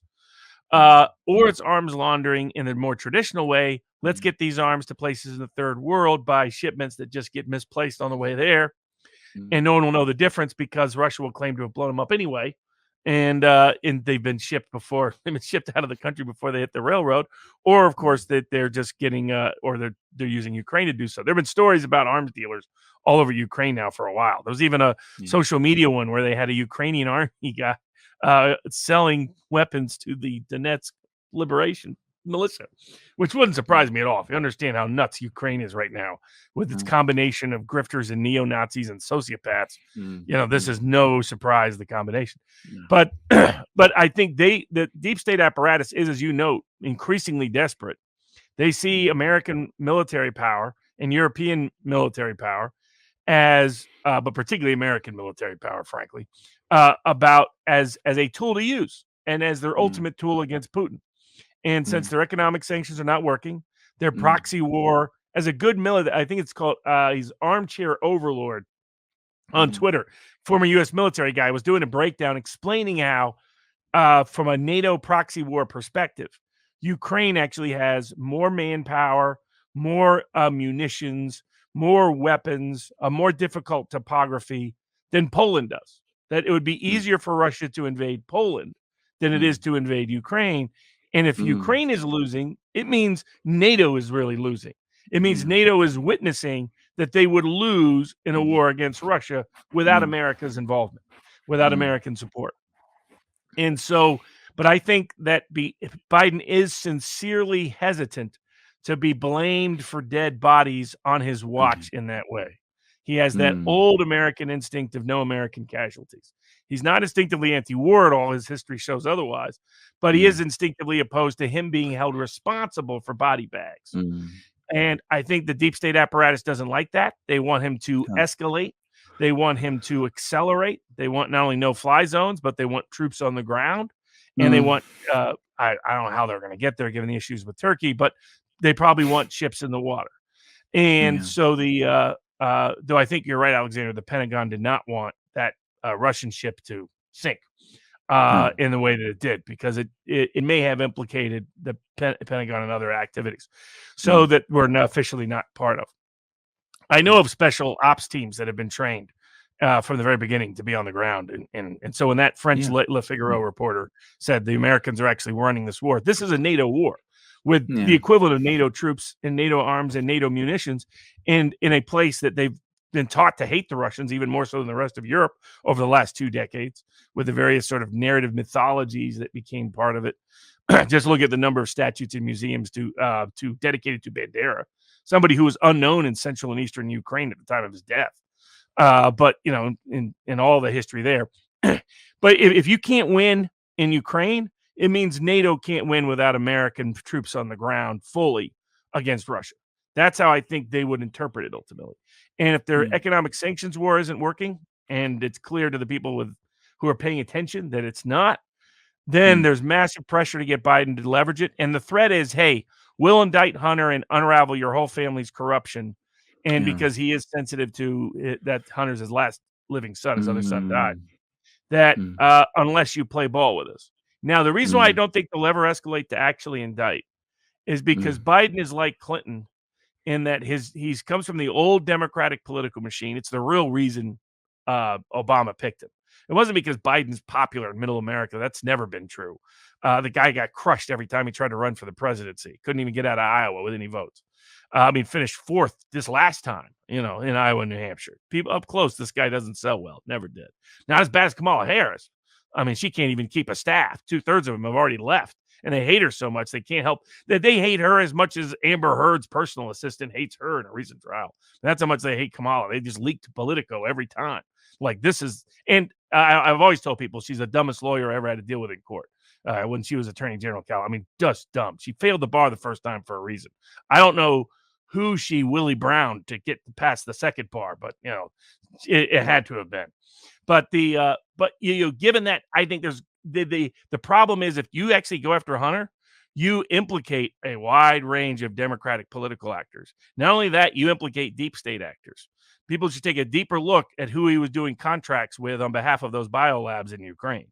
That there's a lot of people with real power he did business for and was doing business on behalf of and doing business with. So they can't have the domino effect of allowing him to actually get indicted in a public trial, or at least a public trial. They could maybe get to indict, but they just can't go further than that. So that's why it's always kind of a bluff, a bit of an extortionate threat. People predicting he'll be indicted, I'll bet the bank against him being actually. And it's sad, but it's like the Spygate stuff. I always said Durham would never go up the government chain. He may go up, some low-level people. He may do some people outside of government, like he is currently with the Sussman case that I believe the trial began this week. But he was never going to do James Comey, Jim Clapper, any Brennan, any of those people. He was never going to go after institutional guys. He was going to protect institutional guys. If you followed what he really did in Guantanamo and the CIA and the spying on the Senate and the torture there, you would know that was the roadmap more than the Mueller, more than the Boston, all of that Whitey Bulger stuff that he was also part of, because there he protected Mueller. Mueller was neck deep in that stuff. And so, he was in Boston, during an overlapping time period. People should have realized that wasn't a coincidence. So I think that the dynamic is such that there is massive pressure on Biden to move forward, and they're going to continue to escalate that. And I also think, to your point about Obama's appearance at the White House and how that went, originally I thought that's just Obama's ego, because one of the myths of the right here is that Obama is like a Hillary Clinton, that he's a grand planner, that he's running things behind the scenes, so on and so forth. If you read some of the deeper biographies of Obama and other people I've talked to about him, Obama's a split personality. His ego leads to him wanting to be in the public limelight, but his instinct is to just smoke pot and play video games. And that part can't be underestimated. It's the women in his life that have to drag him out politically, using his ego and narcissism. But he would rather just party with Richard Branson on Richard Branson's island. And Obama has cashed in huge. He and Michelle have really they've made that cash register just ring. They make the Clintons look like small change actors to how they've cashed in on the presidency. He's on every single corporate board. They're just writing checks for him to get there and talk and BS. But what was interesting about him, so I could see his ego and the rest. And I don't know if you saw the joke he made to Biden right in front of him, in the White. That was kind of shocking. He gets up there and says, "I'd like to thank Vice President Harris. I'd like to thank Vice President Biden." I mean, and you can tell Obama knew what an insult it was because he walks over there and tries to console Joe. Oh, it's just a joke. But that's Obama. His ego is so big, and he has this mean streak, this nasty mean streak he can't hide. And he should have regretted it when he used it against Trump at that White House Correspondents' Dinner, because Trump that guaranteed Donald J. Trump was going to run for president in 2016. Yeah. You don't invite him to something and then insult him the whole time and him forget it. He was not going to forget. Never forgive, never forget, hold the line, as the old eternal truths go. But the way he handled that, it was one thing to make the joke, but to walk around with Kamala, so visually and introducing everyone to Kamala while little Joe's like, hey, I'm here. I'm right here behind you. I mean, it was sad, other than being sad and pitiful. It made me actually kind of feel bad for Dementia Joe, just like that Easter Bunny thing where the Easter Bunny's grabbing him away from the kids. No, Joe, no, Joe. Is that it did suggest somebody behind the scenes did see using Obama in this way, whoever orchestrated him and Kamala walking along the line, as it's time for a transition, it's time for a handover, that Joe's no longer up to the task. He was supposed to do that great Kennedy-esque speech in Europe to rally everybody to take out Vladimir Putin, and instead it backfired with Europe saying, whoa, hold on, we're not supposed to say that publicly. So I think there may be some, but the problem is Kamala Harris is more hated than Joe Biden. Going into the midterms, having Kamala Harris be president would be a near disaster. And it'd be more interesting who she picked as VP. All I'll say is if she picked Hillary Clinton as her vice president, she should up her life insurance rather quickly for the husband. So, but I think there's some risk of it, but we'll see. I was reading comments by Elizabeth Warren about the midterms, in which she seemed to be dropping all sorts of criticisms of Nancy Pelosi as well. Do I get the sense that the Democrats are now becoming scared about the midterms, or is this wrong? And what's that going to make them do about the war? Will they escalate? Will they draw back? What will they do? The lockdown was supposed to be popular. It wasn't. They convinced themselves it was popular, and then they had the Virginia and New Jersey shocks in the 2021. They lost the governorship of Virginia, lost a lot of key legislative seats, and then in New Jersey was what really shocked him. He almost lost to nobody, and so they did deep dives, they did focus groups, and the message that came out of that was get away from the lockdowns, just declare victory over COVID and go home. No more mandates, no more lockdowns. They just lost the mask mandate case in a major federal court case in Florida with a Justice Thomas clerk, who's now one of Trump's good appointees. His appointees in the district court are much better than his Supreme Court appointees, frankly. And the CDC and the FDA folded, and the TSA folded and said no more mask mandate in the United States for the first time ever. And then there was all these videos because pilots announced it mid-flight, and you have all these social media videos of people cheering. And it's like, that should be a message to Democrats. Why are all these people on every single plane thrilled they no longer have to wear a mask? Hint, it's not popular, despite Philadelphia trying to impose a mask mandate as we speak. So that route isn't there. The economy was supposed to be booming. There were tons of people that predicted the economy was going to be great because you had this sort of induced recession of 2020. It was supposed to boom. I mean, Biden's still going around taking credit for the fact that we are no longer in lockdown stage. So look at all the jobs I've added, all the jobs that were part of the lockdown. Now, some of them have come back, not all of them. We're still not at the same labor force participation rate we were before the lockdown. The bigger problem is inflation, and that we don't have an easy cure economically. So so Democrats are looking at this and they're saying inflation isn't transitory, COVID isn't popular. We can't get anything through the Senate because of Manchin and Sinema. They're able to get a justice on the Supreme Court. We'll see how that translates for them, but it was just replacing Breyer. And so I think you look at all of these aggregations, they are deeply scared of the midterms.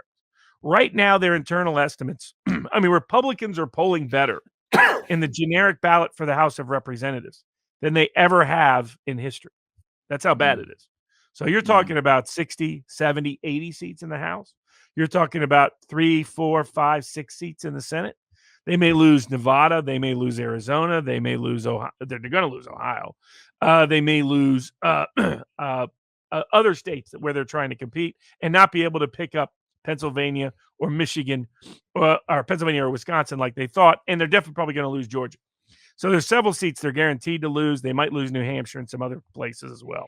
Mm. And not only that, from a deep state perspective, it'll be the most populist ever elected to the House and the Senate since the 1920s. Knows people like J.D. Vance, people like Blake Masters, people like maybe Eric Greitens out of Missouri, people like Adam Laxalt out of Nevada.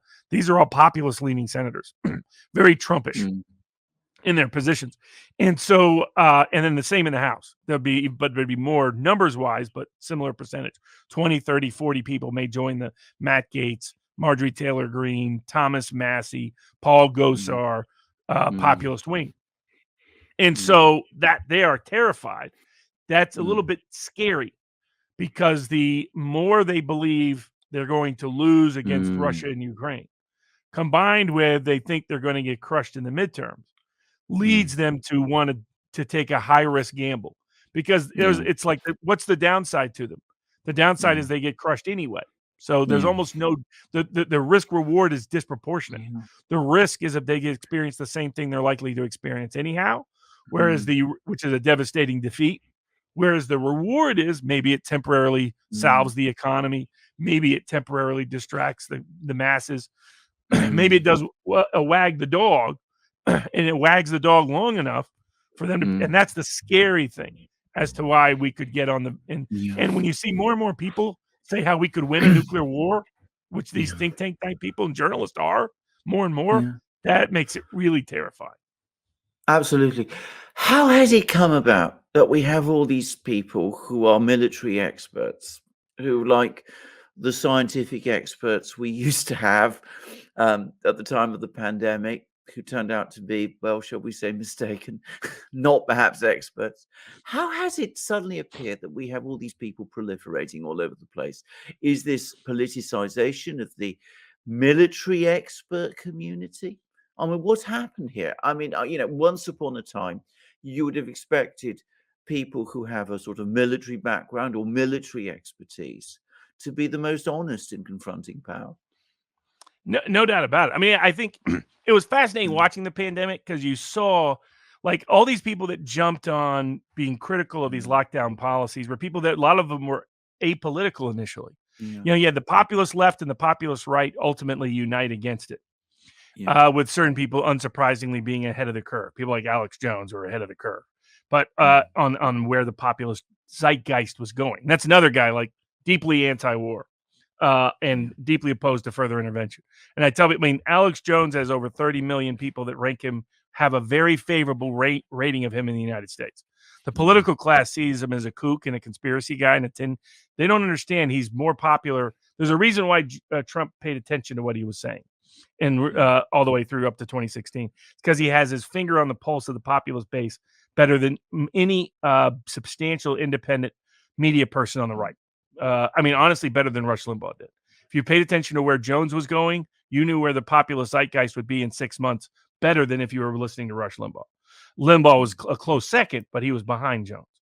And there was a bunch of reasons for that. But so given that, and you saw a whole bunch of data nerds join the anti-lockdown because of their expertise as data nerds, not because they were political, which was fascinating to watch. And they ended up being far more right than all our so-called medical experts, all our so-called PhDs and MDs and all the rest, and JDs along the way.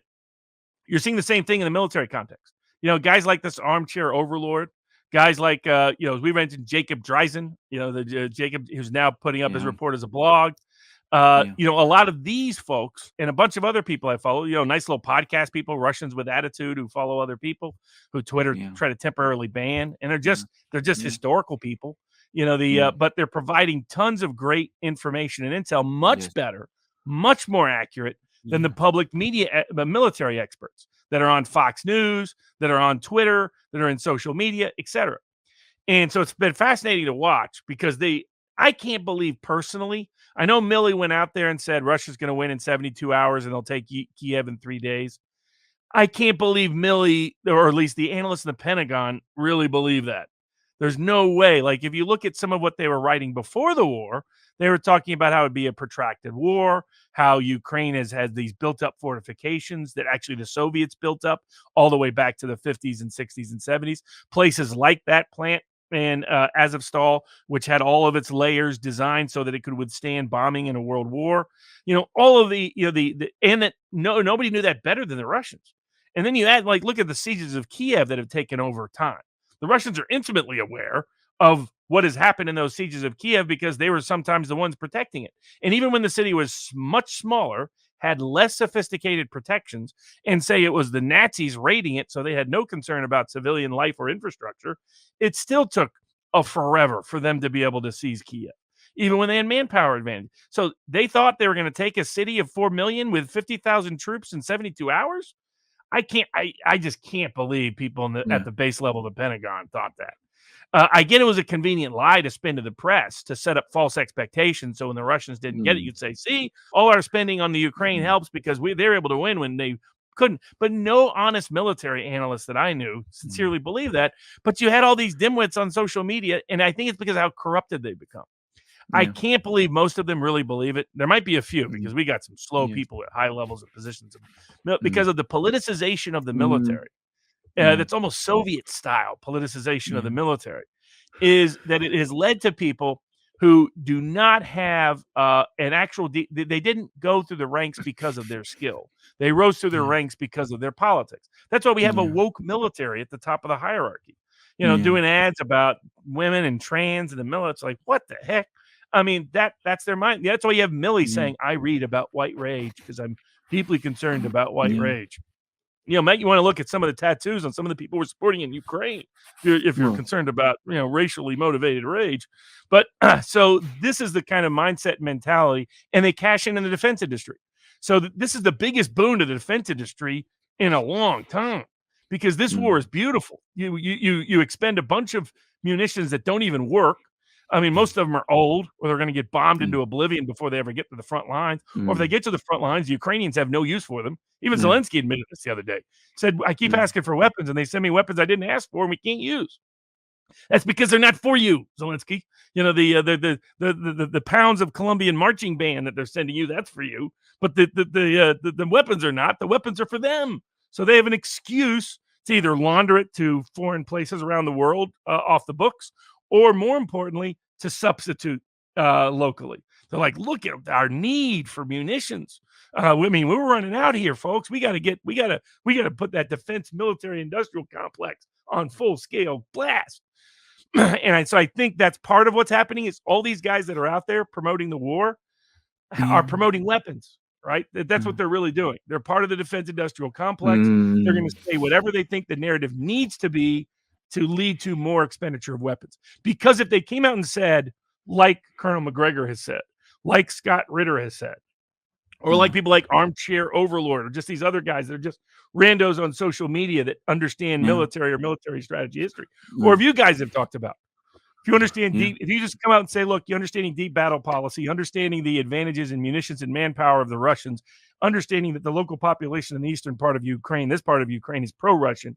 Put those three facts together. It is only a matter of time before the Russian army achieves what they want militarily and geographically in the eastern part of Ukraine.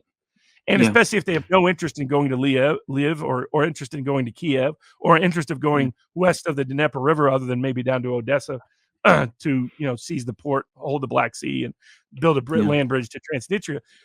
If you understood that, how do you sell the war? Right? How do you say, hey, let's just send munitions that serve no purpose? Let's send a bunch of weapons that can't even be effectively used. Let's waste $800 million a week while we're experiencing inflation. I mean, as you mentioned, it's very Vietnamish.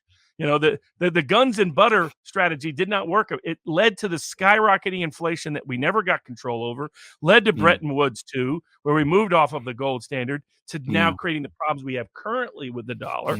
And it led to the stagflation of the 1970s that it took a decade or more to recover from. So yet that's basically being pitched to Biden. And it's a way around his budget problems. He can't get a budget through to increase the budget like he wants for Build Back Better and all that other jazz through the Senate. But he can for arms right now. So it could be, he could get a bunch of arms factories and get a bunch of jobs and get other things working in the defense industry. The old Tip O'Neill, Ronald Reagan compromise, which was massive domestic investment through the military. That's why Reagan and Tip O'Neill cut that deal. And it was part of why the Republican base was going to fall apart later on, because without that defense industry, where were the jobs for those people? But it can be that's the escape valve potentially for Biden is further intervention. And I think the reason why we're seeing these military experts get exposed, like I don't know if you saw Malcolm Nance, the MSNBC military expert, he's over in Ukraine now. He doesn't even know how to put a gun on. He doesn't even know how to. He has the gun strap in the wrong place. He has the safety off. That guy's going to start shooting random people. But these are the idiots that are defense experts who I love being exposed. They're all being exposed, especially when you get exposed by some rando on Twitter that nobody knew about 3 months ago. It's a beautiful thing. It sounds like. Go on, Robert. Yeah, no, and so I think that's the. It's because of their corruption in the defense industrial complex is 80% of it, and because I think most of them know they're lying. I can't believe that they're this dumb. You'd have to totally not know military history, World War II history, Russian military strategy. You'd have to not know any of those things to believe the nonsense they've been spewing. Some clearly do spew it because they sincerely believe it, and that's a reflection of the incompetence of our political hierarchy in the military. I mean, that's why they were so anti-Trump. Somebody like Milley was secretly conspiring with Pelosi against the existing president and promising to talk to the Chinese before he talked to others. I mean, just treasonous, actual treasonous type behavior or seditious behavior, unlike what happened on January 6th. But but otherwise, I think they just got caught lying, and the whole world's getting to see it. Just as they're seeing how the doctors and the medical experts are mostly about grabbing power and sticking profits in their pockets on behalf of the big pharma companies that they've been compromised by. The same is true of our military experts, who are basically deep state apparatchiks who enrich themselves. I mean, that's what they all want to do. They want to get to retirement age, get their nice government pension, and then really cash in the defense industry. This is what Eisenhower meant about be wary of the military-industrial complex. Absolutely. It sounds like medical experts who work for Big Pharma and military experts who work for the military-industrial complex. They're basically highly paid salesmen. They're not experts in any true sense at all, because an expert has to have scientific, and in the military case, military integrity. And these people self-evidently don't. So, I mean, that's a very disturbing thing, because, of course, without experts, one can't really, if you're a government, you can't actually decide what to do, because, well, you ultimately do need expert advice. I mean, you can have your finger on the pulse of, the American people, but you do need sometimes that technical advice that experts give. But if the experts are bought, then, and that advice is compromised, it becomes far more difficult to actually make decisions. Just a few things. I mean, we've been saying you made these comparisons with the events of the 60s and the 70s and the inflation there. We've been making this point repeatedly on the Duran, that to somebody like myself who lived through the late 60s and the 70s, it feels like an extraordinary replay. I mean, I even hear some of the same rhetoric. I mean, I was always going to say the same people, but of course, Joe was around in 72, but I think it's about the only person who was. But I don't remember him from that time. But anyway, I mean, it is extraordinary to see how things have gone completely round. But can I also say about that, which is that in the 60s and 70s, the fabric, the industrial economic fabric of the United States was stronger than it is today. And what the United States could carry in the 60s and 70s, today, if this is pushed too far, can do much more serious damage. And that is something that really does worry me, because you talk about China. Of course, there was no real competitor to the United States in terms of economic power in the 60s. China today is such a competitor. And I think, that these people who are playing these games with the United States, who are talking about involving the United States directly in a war in Europe, a war of choice against Russia, a nuclear power, There's only one country that could conceivably benefit from that. I'm not saying that they want it to happen like that, but the only country that could conceivably benefit from it is China. And just as China ultimately was, it seems to me, the big winner of the geopolitical changes of the 70s and 80s and 90s, so it would be so all over again, and for the same reasons, because of bad decisions made ultimately in Washington. So that would be, I think that's something that Americans need to consider and to think about. Well, since you are an expert, can I ask you a question, Robert, which has been intriguing me? I've seen a bubble, somebody else asking it, which is now that the Russians are talking about bringing legal challenges about the fact that their reserves have been stolen and all those sort of things. I think that in theory there might be a legal case. I think the practical difficulties of bringing it are going to be immense. Any thoughts? So yeah, a couple of components. I mean, it's definitely the Yeah. case. There have been plenty of suits. Deripaska, yeah. I may be getting his name Yeah. mispronounced, but Yeah, he filed you're very suit right. over the sanctions issued against him in the States. Yeah. So there's been like now the problem you run into is, as you note, the political hurdle. A recent federal judge ruled against a Russian on sanctions, and he concluded by quoting the brave men at Snake Island. So, this is what you get for federal judges in America, sadly. Yeah. He didn't even know. This was after it had been exposed that Snake Yeah. Island was the hoax and nobody got wiped out and none of that, happened.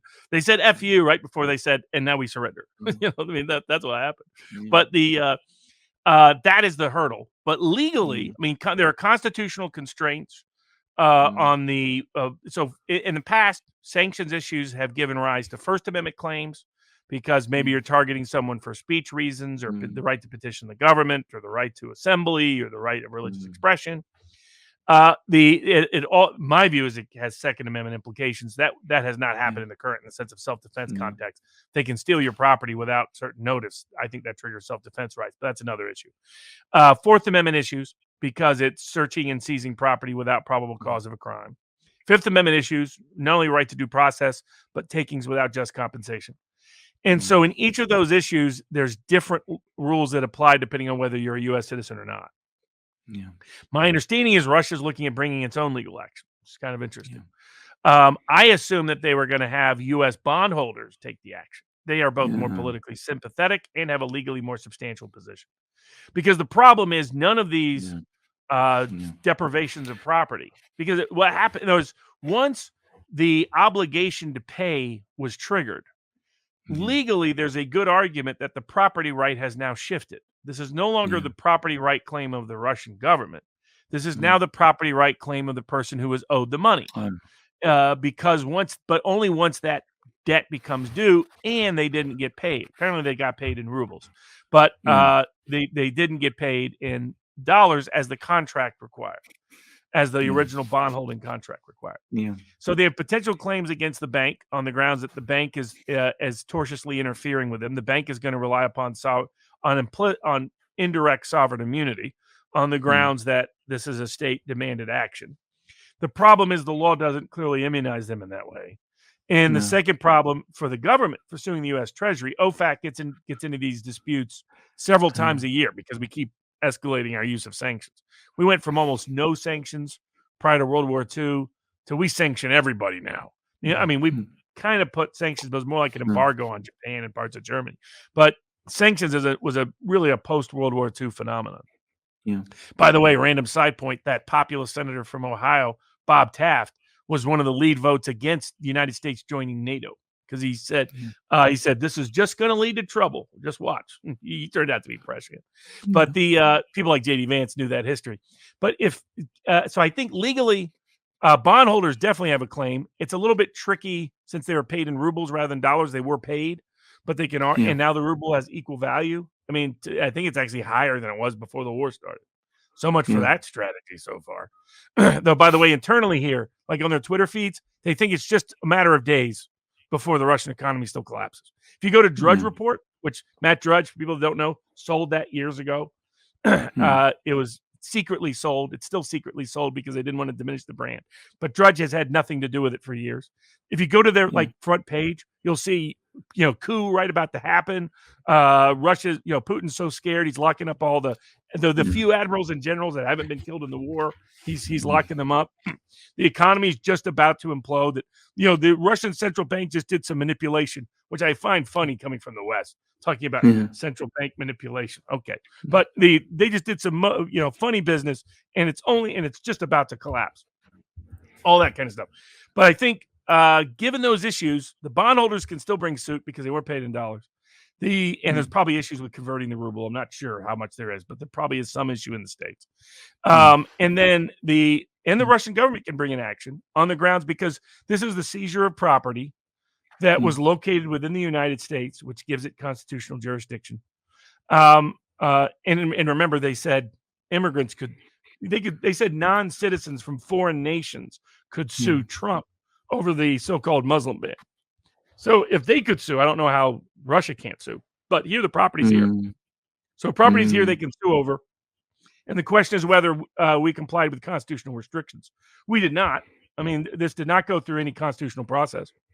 There's also an argument about whether the jury trial rights apply to the seizure of property in this context, which is a Sixth Amendment issue. Is that because the property is here, that gives a legal right to certain constitutional restrictions to apply. Now, the hurdle has been in many of these cases, they've settled often. The OFAC is what they've done is the cases get fully litigated, they settle. They usually like the cases because they use it as a discovery exploration. And which they want because of the I very rarely have country suit. It's almost always been an individual. And so there's information they wanted to know about that individual. They let him suing over sanctions be their excuse because in America, unlike Europe, our discovery procedures are incredibly invasive. In Europe, the court system is such that there's strong limits on what you can discover. Not in the States. You can discover almost anything. Even if it's inadmissible evidence, you can discover it.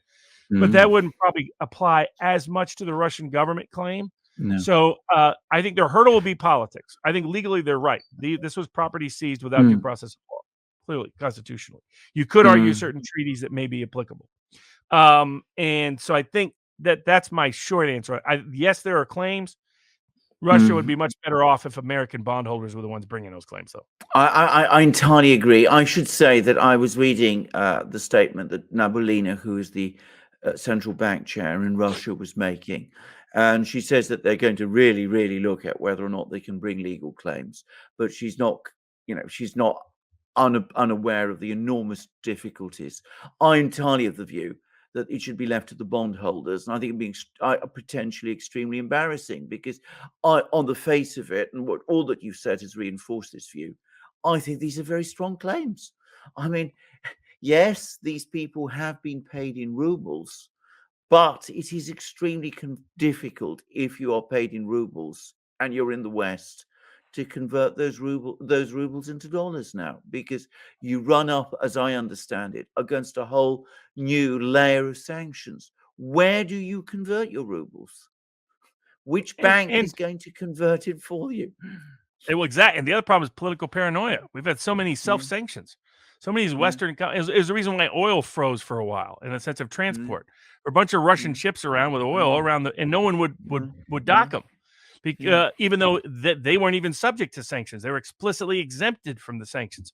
Didn't matter. And look at all the U.S. companies that have virtue signaled because they care more about cultural hegemonic influence than they do about economic self-enrichment. I mean, that's how nuts these places are.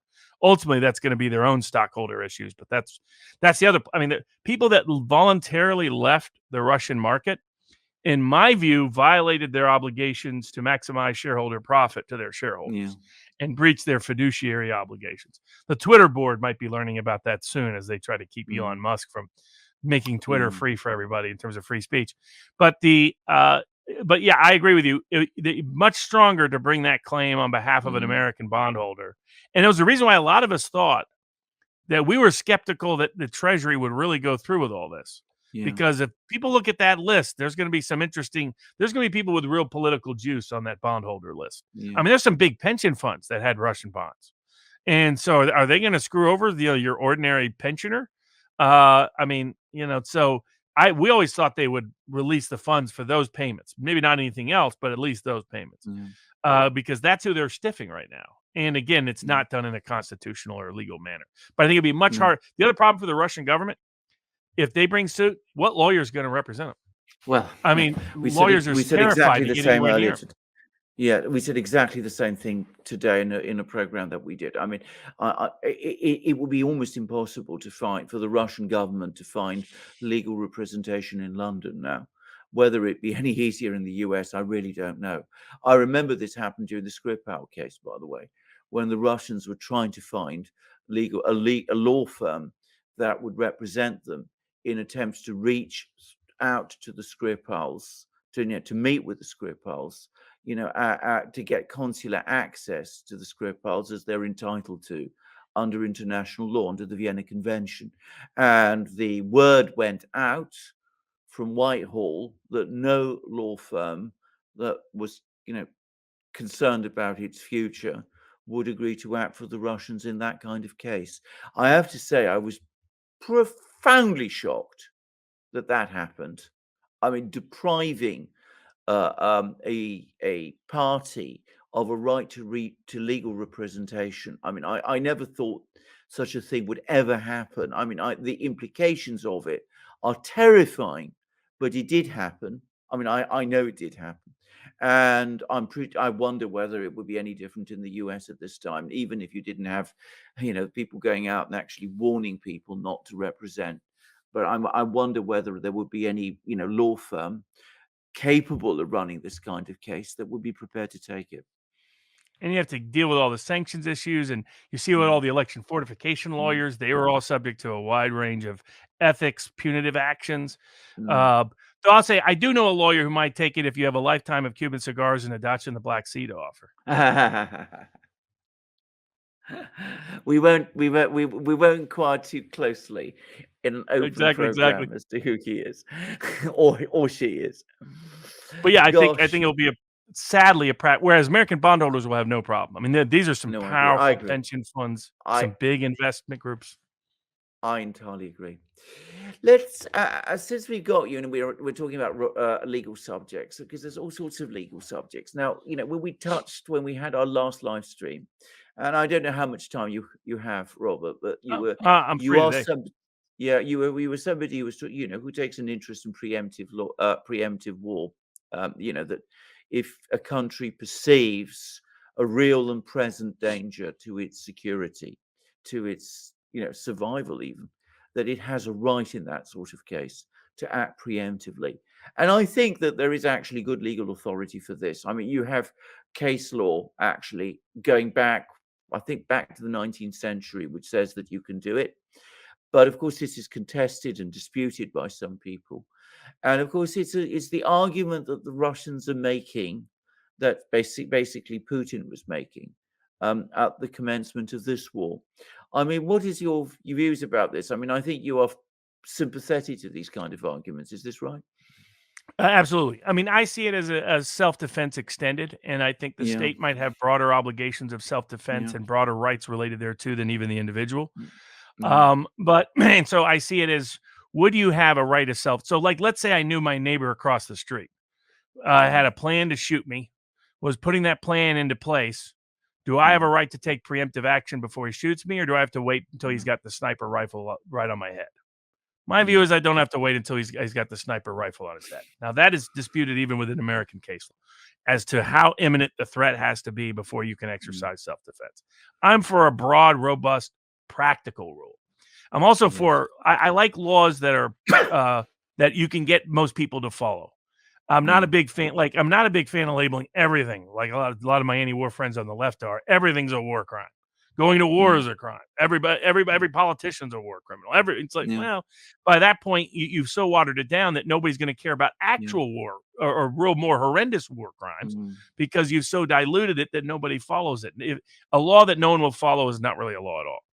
And so I like practical standards. And so I also think this self-defense fits within most civilized nations' history of conduct. Because if we impose too much of a limit on when you can wage war, no one will follow that limit, and then it's a useless limit. Whereas I think you can create manageable standards that deter the worst actions while immunizing actions that are understandable. Yeah. So my view I of understand. sorry, I Go, don't go, believe in go on, preventative please. war, but I do believe in preemptive war. But I do Preemptive war. think the risk, the only other legal components I would superimpose upon it is it Yeah. has, like in the U.S. For self-defense, it needs to be objectively reasonable. So Yeah. you don't have the crazy person problem to say, hey, I Mm, see a threat when there isn't objectively reasonableness for that threat to be mm, there. yeah. And I think that threat needs to be reasonably imminent. Doesn't have to be tomorrow, but it can't be 20 years from now. I think they might have nukes and do something to us. Kind of like Yeah. the Israeli argument towards Iran. It's like, Yeah. yeah, that seems a little attenuated in terms of the Mm, risk profile. So I think it doesn't need to have to be as imminent as American law often requires for individuals, and I haven't ever mm, agreed with that. As a practical matter, none of us would do it, is the way I see it. Any ordinary person who objectively, reasonably believes that person plans to kill them across the street, I think can take preventative action to preclude that from happening. They don't have to right. wait for, okay, it's 2 Mm, seconds away, it's 4 seconds away, it's 8 seconds away. yeah. And I see the same principle as to countries. But I don't agree with Mm, preventative war, but I do agree with preemptive war. You're definitely mm, right. Most international legal scholars say there has to be an actual invasion or an actual imminent risk, that you can't yeah. do preventative war. But in the US, I mean, that's why I couldn't understand some of these people on Fox. I mean, Sean Mm, Hannity even said it. mm, Isn't it always a war crime when a sovereign nation militarily attacks another one? mm, mm, Are you saying this with a straight face? Have you missed the like 80 countries we've militarily intervened in since mm, 1960? I mean, come on. yeah. Yeah. Unless I want to lock up my own people, my own historical ancestors, I can't take that position credibly or Mm, consistently. So mm, I think preventative war, yes. And then the question is, was it objectively reasonable for Russia to mm, see what was happening in Ukraine mm, as an imminent risk at some level to their security and safety? Now, what's developed since the war has enhanced his arguments in the yeah. sense of the bioweapons labs, the degree of what was happening in the Donbass region, the degree of what some of the plans were afoot to take back Crimea, which there's Mm, these idiots, these Twitter generals are still talking about doing. He has more evidence for that than before. But yeah, I generally think, like, if there had been real weapons of mass destruction in Iraq and there had been solid evidence that it was imminently intended to be used against mm, Americans, yeah. I don't have a problem with the Iraqi war. And that's where I Mm, disagree with a lot of my left friends. Problem is, those two statements were lies, and we knew they yes. were lies, or had reason to Yes. know they were lies. But Yes. that's basically it's close to the American take, but not as aggressive. I mean, America's current legal take is you can go in if your Yeah. security interests are any way implicated. You can go in if there's a treaty between you and the other country. That doesn't fit my definition of self-defense, but Well, closer to the American view than the international view. yeah, and it is always important when drawing up laws that the laws have to reflect the reality of actual life.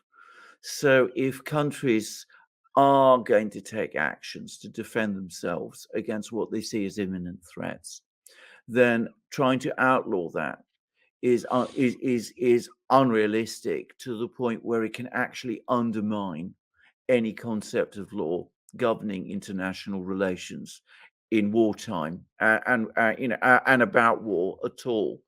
And I think that's an important principle, actually, and it also applies, I think, an awful lot to to law as it affects everyday life. I mean, if you are somebody who feels themselves in danger, you have a right to protect yourself. And if the law says you don't, and you as a result suffer injuries and death, well, what's going to happen is ultimately, if that becomes established, then it's the law that will fail, not because people will say the law doesn't work any longer. So I always think, as I said, that law has to reflect the realities, the practical realities of everyday life.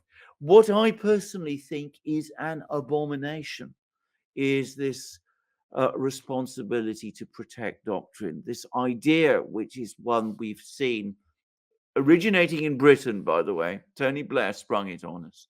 Samantha Power adopted it, that countries have some kind of duty to intervene militarily in other countries, not because they feel threatened by those countries, but because they see some kind of moral duty to do so, because they find something that is going on within those countries to be objectionable. Now, that for me is an abomination. That's a horror.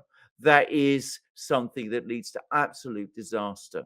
But countries taking steps to defend themselves, as you rightly said, if it can be objectively established, I think that that's a very strong case. And I actually think that is probably, I'm not an international lawyer, but from what I've seen of international law, I think that's probably something you could establish on the basis of the precedents that that's probably a legal position that jurists would probably come round to accepting eventually. I don't know what you think about all of that, Robert.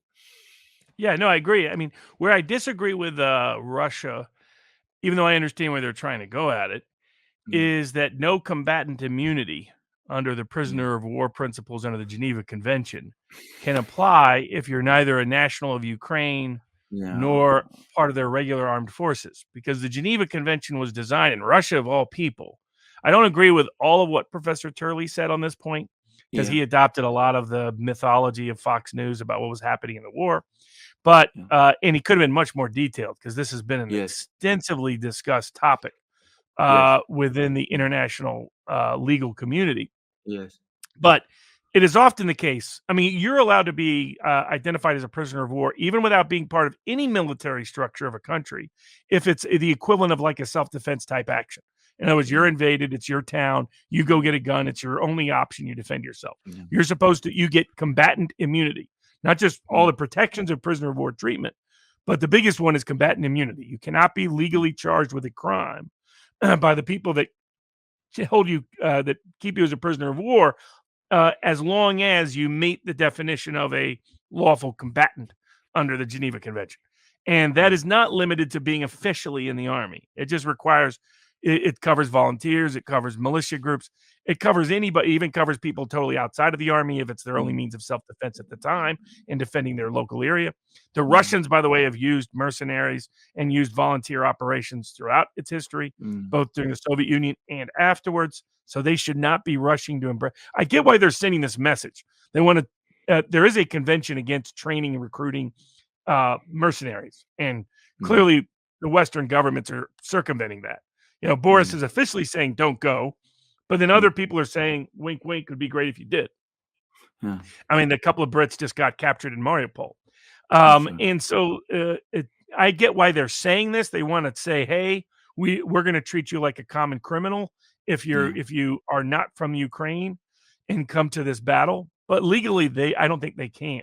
Under the Geneva yeah, Convention, if there's even a dispute about it, they have to presume they have legal immunity until a competent court rules otherwise. And I yes, think so far, what I'm seeing, almost all these mercenaries are under some form of Ukrainian military command. And so then yes, they're completely protected. Now they're not protected for things they did outside the law and custom of war. So yeah, Nuremberg style offenses, they can still be yeah, criminally prosecuted for. And by the way, I think Putin plans on a Nuremberg too. I think he plans yeah, on putting all these people on international trial. Will not try to make it look like a Soviet or Cuban Castro style show trial. He'll want it to yeah, look like Nuremberg did. He'll look a lot better than the International Criminal Court Milosevic did. mhm, You know, he wants to put all these people on trial, and for that, he can put them on trial while still giving them lawful combatant protection. I think it's a mistake to actually not. I mean, again, they may be saying this for PR purposes, not going to follow through, but I think it's a mistake for them to say legally and ultimately politically to say they're not going to mm. treat mercenaries as lawful combatants. I have to say I completely agree. I think you're entirely correct. I mean, again, I've been following this thing of bringing about mercenaries. It's been this discussion has existed, as you rightly said, actually for a long time. It was going all the way back to the 70s. I can remember people talking about what the rights of mercenaries were in conflicts.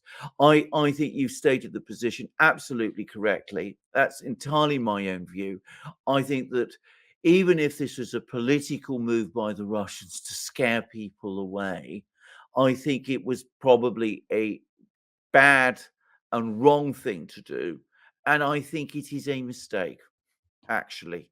I think if they do intend to hold war crimes trials of their own, then I think what they need to do is to show that they are themselves observing the Geneva Conventions. And that means treating these combatants, these mercenaries, these volunteers, as they may be in some cases, appropriately according to international law, to war crimes law, to the conventions as well. I think you're absolutely right. I mean, I saw Turley's tweets.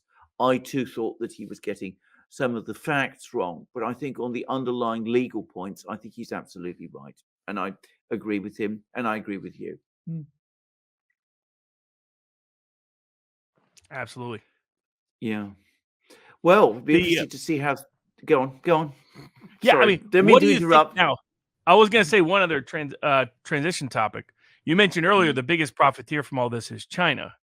Yeah. The other place the deep state apparatus, Biden's folks, et cetera, may be looking for an actual military conflict is rather than try to battle the Russians in Ukraine, actually provoke China to do something towards Taiwan. I mean, there's talk we're going to arm Taiwan. There's Nancy Pelosi was going to take a visit to Taiwan until all of a sudden she got the coof right after the Chinese objected. All of a sudden she was like, now that I think about it, I'm sick.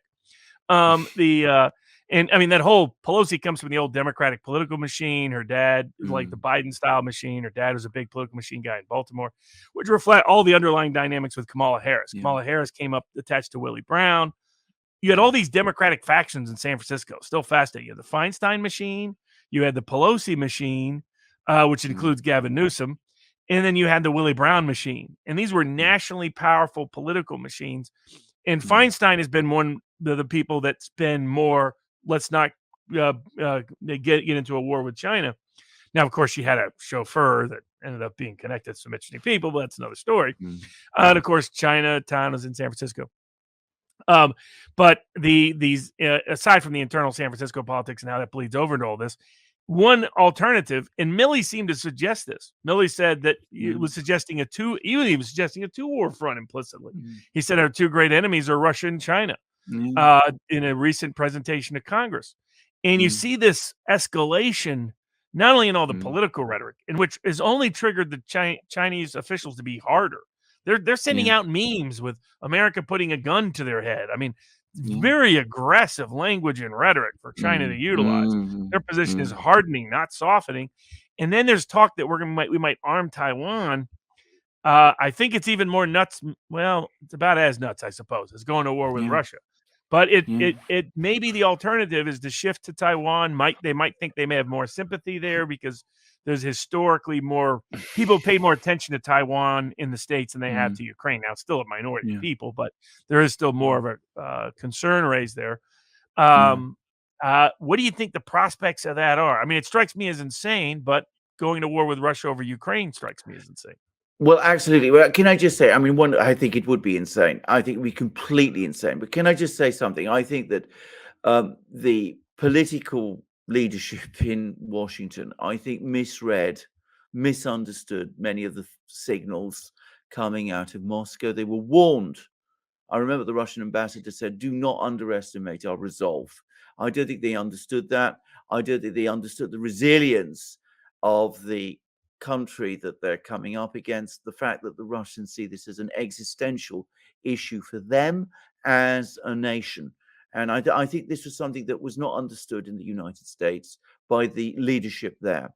I'm afraid they're making exactly the same mistake about China and Taiwan. It's slightly different there because I think that this is very much, in terms of China, a question of the position of the regime. And I think that the regime in China, the Communist Party, the CCP, I think would be seriously concerned about its prospects of survival if Taiwan were to achieve essential and real independence of China, if it were to break away. And I think that the CCP would definitely fight to prevent that happening. And I've been reading Chinese media, and I want to stress again, when I say I read Chinese media, somebody brought this up recently on a comment somewhere. I don't read them to get news. I read them to see what the Chinese are saying about news. I've Yeah, never known it's the their same reason I read rhetoric. the New York Times. Exactly. I've never seen the Chinese to be as angry and as confrontational and, if you like, as belligerent as they are now.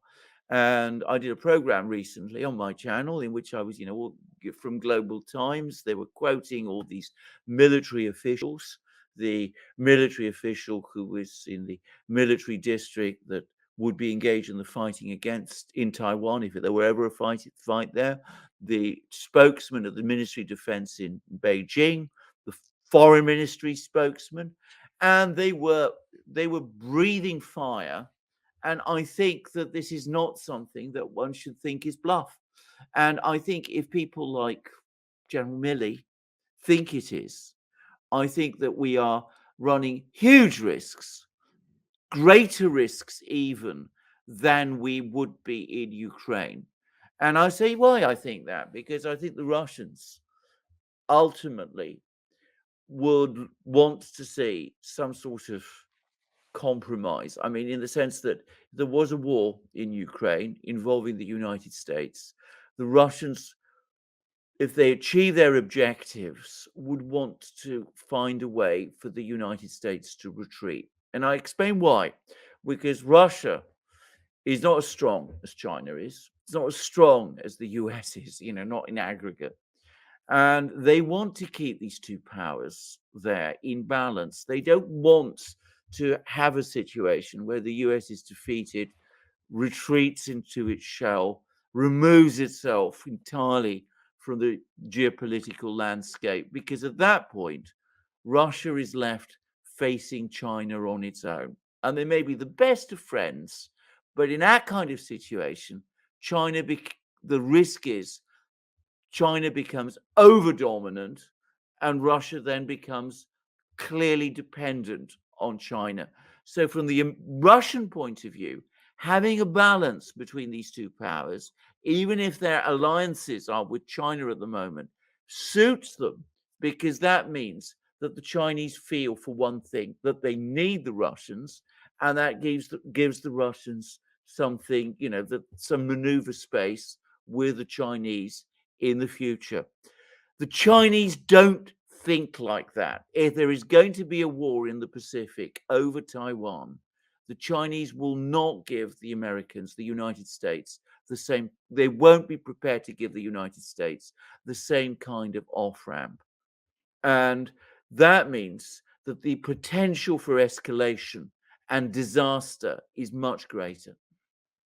And I think it came out today. They publicly confirmed they finalized the deal with the Solomon Islands, at least from something I saw. Yeah. So and the other thing also is I don't think China would be as restrained as Russia has been, in the sense they don't care about Taiwanese infrastructure, the Taiwanese people, to the degree that Russia was trying to avoid those problems in Ukraine, in part for rebuilding it, but also I think for public opinion perspectives, whereas China could care less. I think. And so that could be much more brutal, much quicker, much nastier, much faster in ways that are problematic. Some people had asked about Gonzalo Lira. I don't have any update unless you guys have any update. No. What I would say is that, I get people have, he had different controversies in his past and whatnot. But in terms of this particular involvement in Ukraine, I was explaining to people the other day that you have to understand his Chilean roots. As to some people asked why take the risk that he took. If you'd grown up in Chile, if you had family that experienced the Pinochet regime, and all of Latin America had dictators at one type or another in the post-Cold War era, most of them instituted either directly or with the aid of the collusion of the United States. One of the tactics taken in Latin America was these disappearances. And it was not just to disappear the person, to remove them from the civil society and remove their advocacy and remove the efficacy of their advocacy, but it was psychological torture. It was terrorism on the broader population. You never knew what happened to your son, your husband, your loved one. You never knew. And it just visited vicious psychological effect on the population, which many still remember. And as Gonzalo had said, he grew up in that and experienced that and understood it from his relatives and others. And he took a very bold and brave position by staying in Ukraine, because Yeah. the reason for those disappearances was to intimidate and suppress dissent. And he chose to continue to voice that dissent because he wanted to remove the incentive by which they were disappearing people in populations. And so what I encourage to everybody out there, your congressman, your senator, your State Department, your media people, particularly these people that want to promote the war, put a little Ukrainian flag in their thing, but to everybody else politically and publicly, just to ask, where is Gonzalo Lira? And just keep asking it and keep asking it and keep asking it. Because whatever people disagree or whatever, what happened 2 years ago or 3 years ago when Coach Red Pill or whatever, the bottom line is he took a very brave, very bold, very noble stand by standing up against this act of disappearing people. And all of the fans of Ukraine in this conflict should ask themselves, how is it even possible that somebody that's just voicing their opinions on YouTube could be subject to the risk of disappearance if this regime is anything like what the Western press has told you this is? The reality is we have unleashed some of the most vicious, vile evils in the history of our foreign policy, and we've done it all on scale in Ukraine. We'll, have disappearance of opposition, arrest. I mean, here you have the Ukrainian president showing his lead opponent around. Hey, look who I have sitting in my basement. Look at who I have sitting in my dungeon. The continued acts of bloggers being threatened with 15-year prison sentences for treason, for simply voicing skepticism of the war. And we have fake journalists who are really deep state operatives. One of them lives in Las Vegas, interestingly enough. This trans individual who somehow is a journalist in Kharkov. Ask yourself how that happens. And you dig deeper, and they're connected to the Daily Beast. They were part of disinformation operations connected to the Proud Boys and the Republican Party. Ask yourself how that person's in Kharkov. But it, was bragging about hoping for the disappearance of Gonzalo. That's the mindset out there with all these people retweeting this individual. This is a horrific mindset where we were seeing open, overt racial, ethnic discrimination. Boston Marathon said no Russians or Belarusians allowed. And this is just absurd. This is insane. But we have celebrated the deepest, darkest aspects of American foreign policy. And Gonzalo Lira's story at this point is symbolic of that. And rather than speculate on what has happened or where he is, the best way to defend him and protect him and what he stood for in this context is to ask all these power brokers, including embassy in Chile, the U.S. embassy, he's a U.S. citizen and a Chilean citizen, just the 4 questions. Until they answer it, where is Gonzalo Lira? The only update that I have is that the embassy of Chile in Poland is well aware as to the concern, and they are working to figure things out. And for those who don't know, the embassy of Chile in Poland is the embassy that is in charge of the region, and Ukraine is one of the countries that they are in charge of. So that is the one confirmation that I do have. In other words, all the embassies around the world, thanks to everybody that contacted their local embassy or their consulate or the representative office, they ended up contacting the Chilean embassy in Poland. The Chilean embassy in Poland has been flooded with messages and calls, whether it's from people or from other embassies in Chile, and they have told all those people who have been getting in contact with them that they know exactly what's going on, not with Gonzalo Lira, but this whole narrative, this whole story, and they're trying to figure it out. So they are, for lack of a better word, you could say they're working the case. And the other people, that's what we know. Everybody should reach out to are these Amnesty International, Human Rights Watch, these organizations that had a noble history, that took George Soros money over the last 2 decades, that frankly abandoned their nonpartisanship, in my view. I mean, I was a patron of these organizations for many years, but it became clear that they were an extension of Western NGOs. Also reach out to all of them, because this is what they're supposed to be here for. They're supposed to be here for human rights circumstances just like this, for the disappearance of people who are just voicing their opinion. That's an important point, just voicing their opinion on the conflict. If the Ukrainian Zelensky structure wasn't as deeply corrupt as Gonzalo said it was, he would not be in, and we would not be in the situation that we're in. So Absolutely. I encourage everybody to reach out to them as well, because it's time for those organizations to prove that they are capable of being independent, capable of being apolitical, protection of human rights organizations, and they can prove it by public advocacy for figuring out what has happened to Gonzalo Lira. Absolutely, I completely agree. I mean, I used to be a very strong supporter of amnesty, and I too have become very embittered by the way it has departed from its roots. But if it has any loyalty left to them at all, then if there's anybody from Amnesty listening, and I know sometimes there is, by the way, don't ask why, but if there is, please listen to what Robert just said and do what you can in this situation.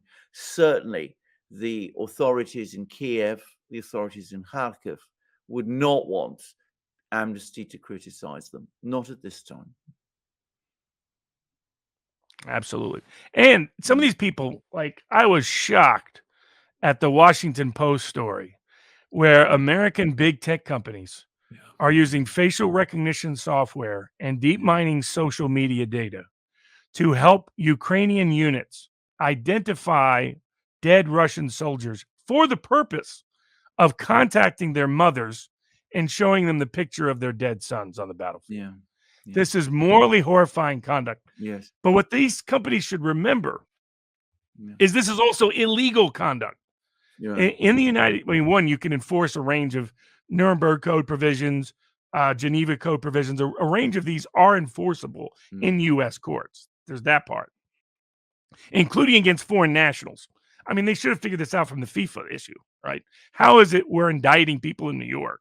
We're indicting foreign people for taking foreign bribes related to a foreign organization because we claim jurisdiction across the board in a lot of these cases. Now, I'm not for that expansive definition of jurisdiction, but I'll take advantage of it if it's given.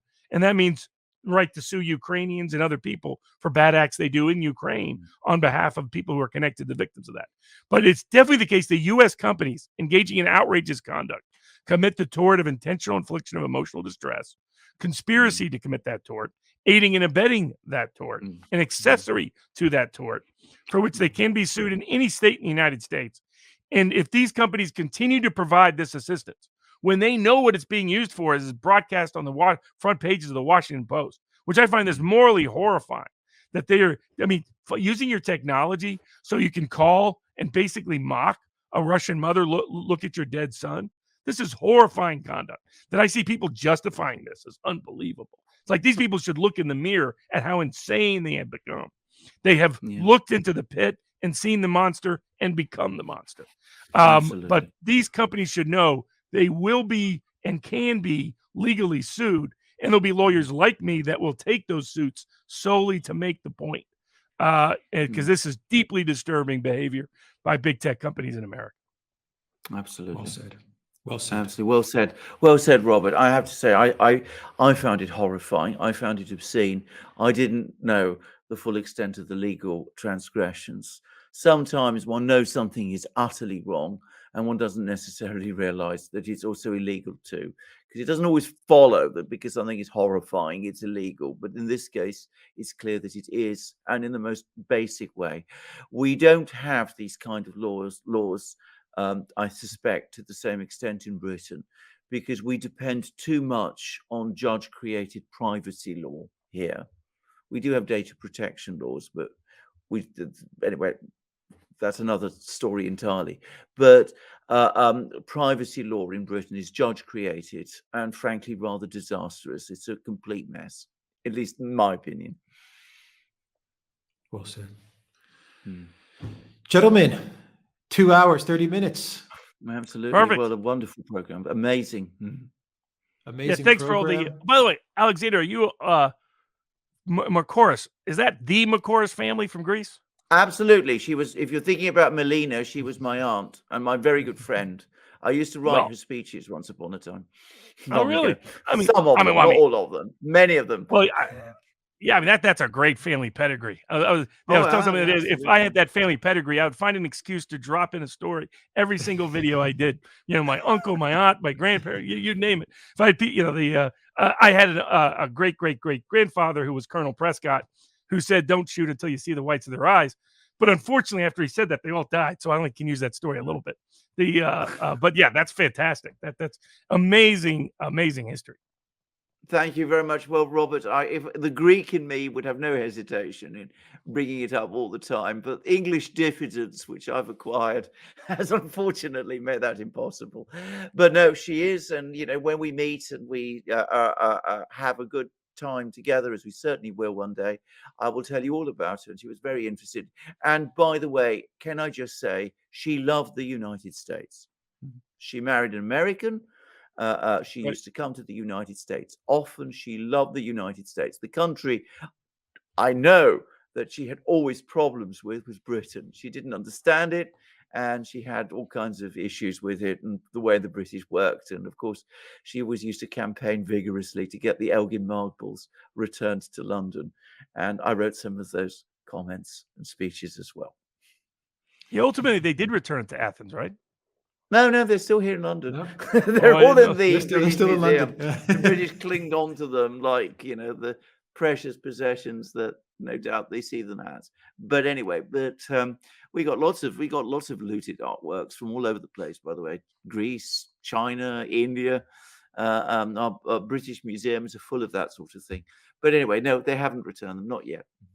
Well, I figured that out about the good diverse food in London. Yeah. I realized, it's wherever the British Empire has been. So, it's like, you can get some good Ethiopian food, some good Indian food, some good, I was like, it's a good Iraqi food even. And it's like, it's wherever the British Empire has been. So I guess it has its benefits, and they're just kind of returning to their roots and just stealing people's stuff randomly now. Absolutely, yeah. There we go. The British Empire still casts a very long shadow here. And sometimes in good ways, sometimes not so good. Precisely. All right. Fantastic.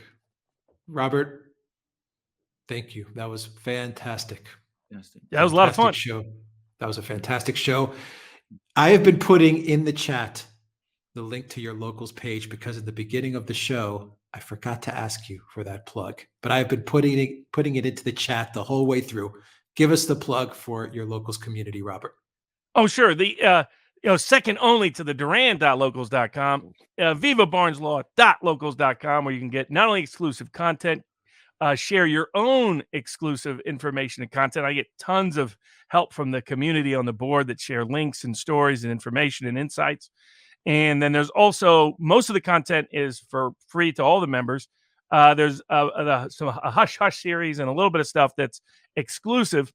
And that's where if you want my prediction about the war over a couple of months ago or whenever this was, it started about 50 days ago, you can find it at the Hush Hush series at vivabarneslaw.locals.com. And I recommend that Hush Hush series. That is fantastic. For that alone, it is worth joining that locals community. Definitely check it out, everybody. The one and only Robert Barnes. Thank you very, very much. Robert Alexander, thank you very, very much. Any final thoughts, gentlemen, before we sign off on this, was it Tuesday? On this Tuesday. Any final thoughts? On this Tuesday. Well, we're living through very interesting times. And I come back to this, a lot going on in Ukraine, a lot going on in Russia. The place where things are still decided ultimately is in the United States. I really believe that in so many things. And let's wait and see what happens at the midterms. And if the Republican Party grassroots are starting to become more forceful and the party is beginning to move towards a more anti-war line on this war, at least, then that's absolutely wonderful. By the way, just to also say, Robert mentioned Jacob Dreisen. We mentioned him in our programs. He's now got a blog, very good blog if you want to follow the war. And by the way, he also, I know he's somehow involved in Republican politics, not quite sure in what way, but he was making very much the same points to me that Robert was making. This is separately, that, the American people are not in support of war at all. And he was very concerned at one time that the Republicans, by taking a very pro-war stance, were risking their prospects in the midterms. So it looks as if that might be shifting, and I certainly hope so. Yeah, and thanks. I mean, the white pill moment this week was Donald John Trump stepping up to the plate and saying and demanding that the West call for a peaceful end to this war. And that was a very and probably the most promising political pronouncement out of the West since this whole thing started. So credit to Trump for finally, could have been there a little earlier, but hey, that's Trump. I hope that's the direction more and more people take here in the States and in the West. And I hope Le Pen at least scares the bejesus out of the European establishment and folks in Brussels on next Monday.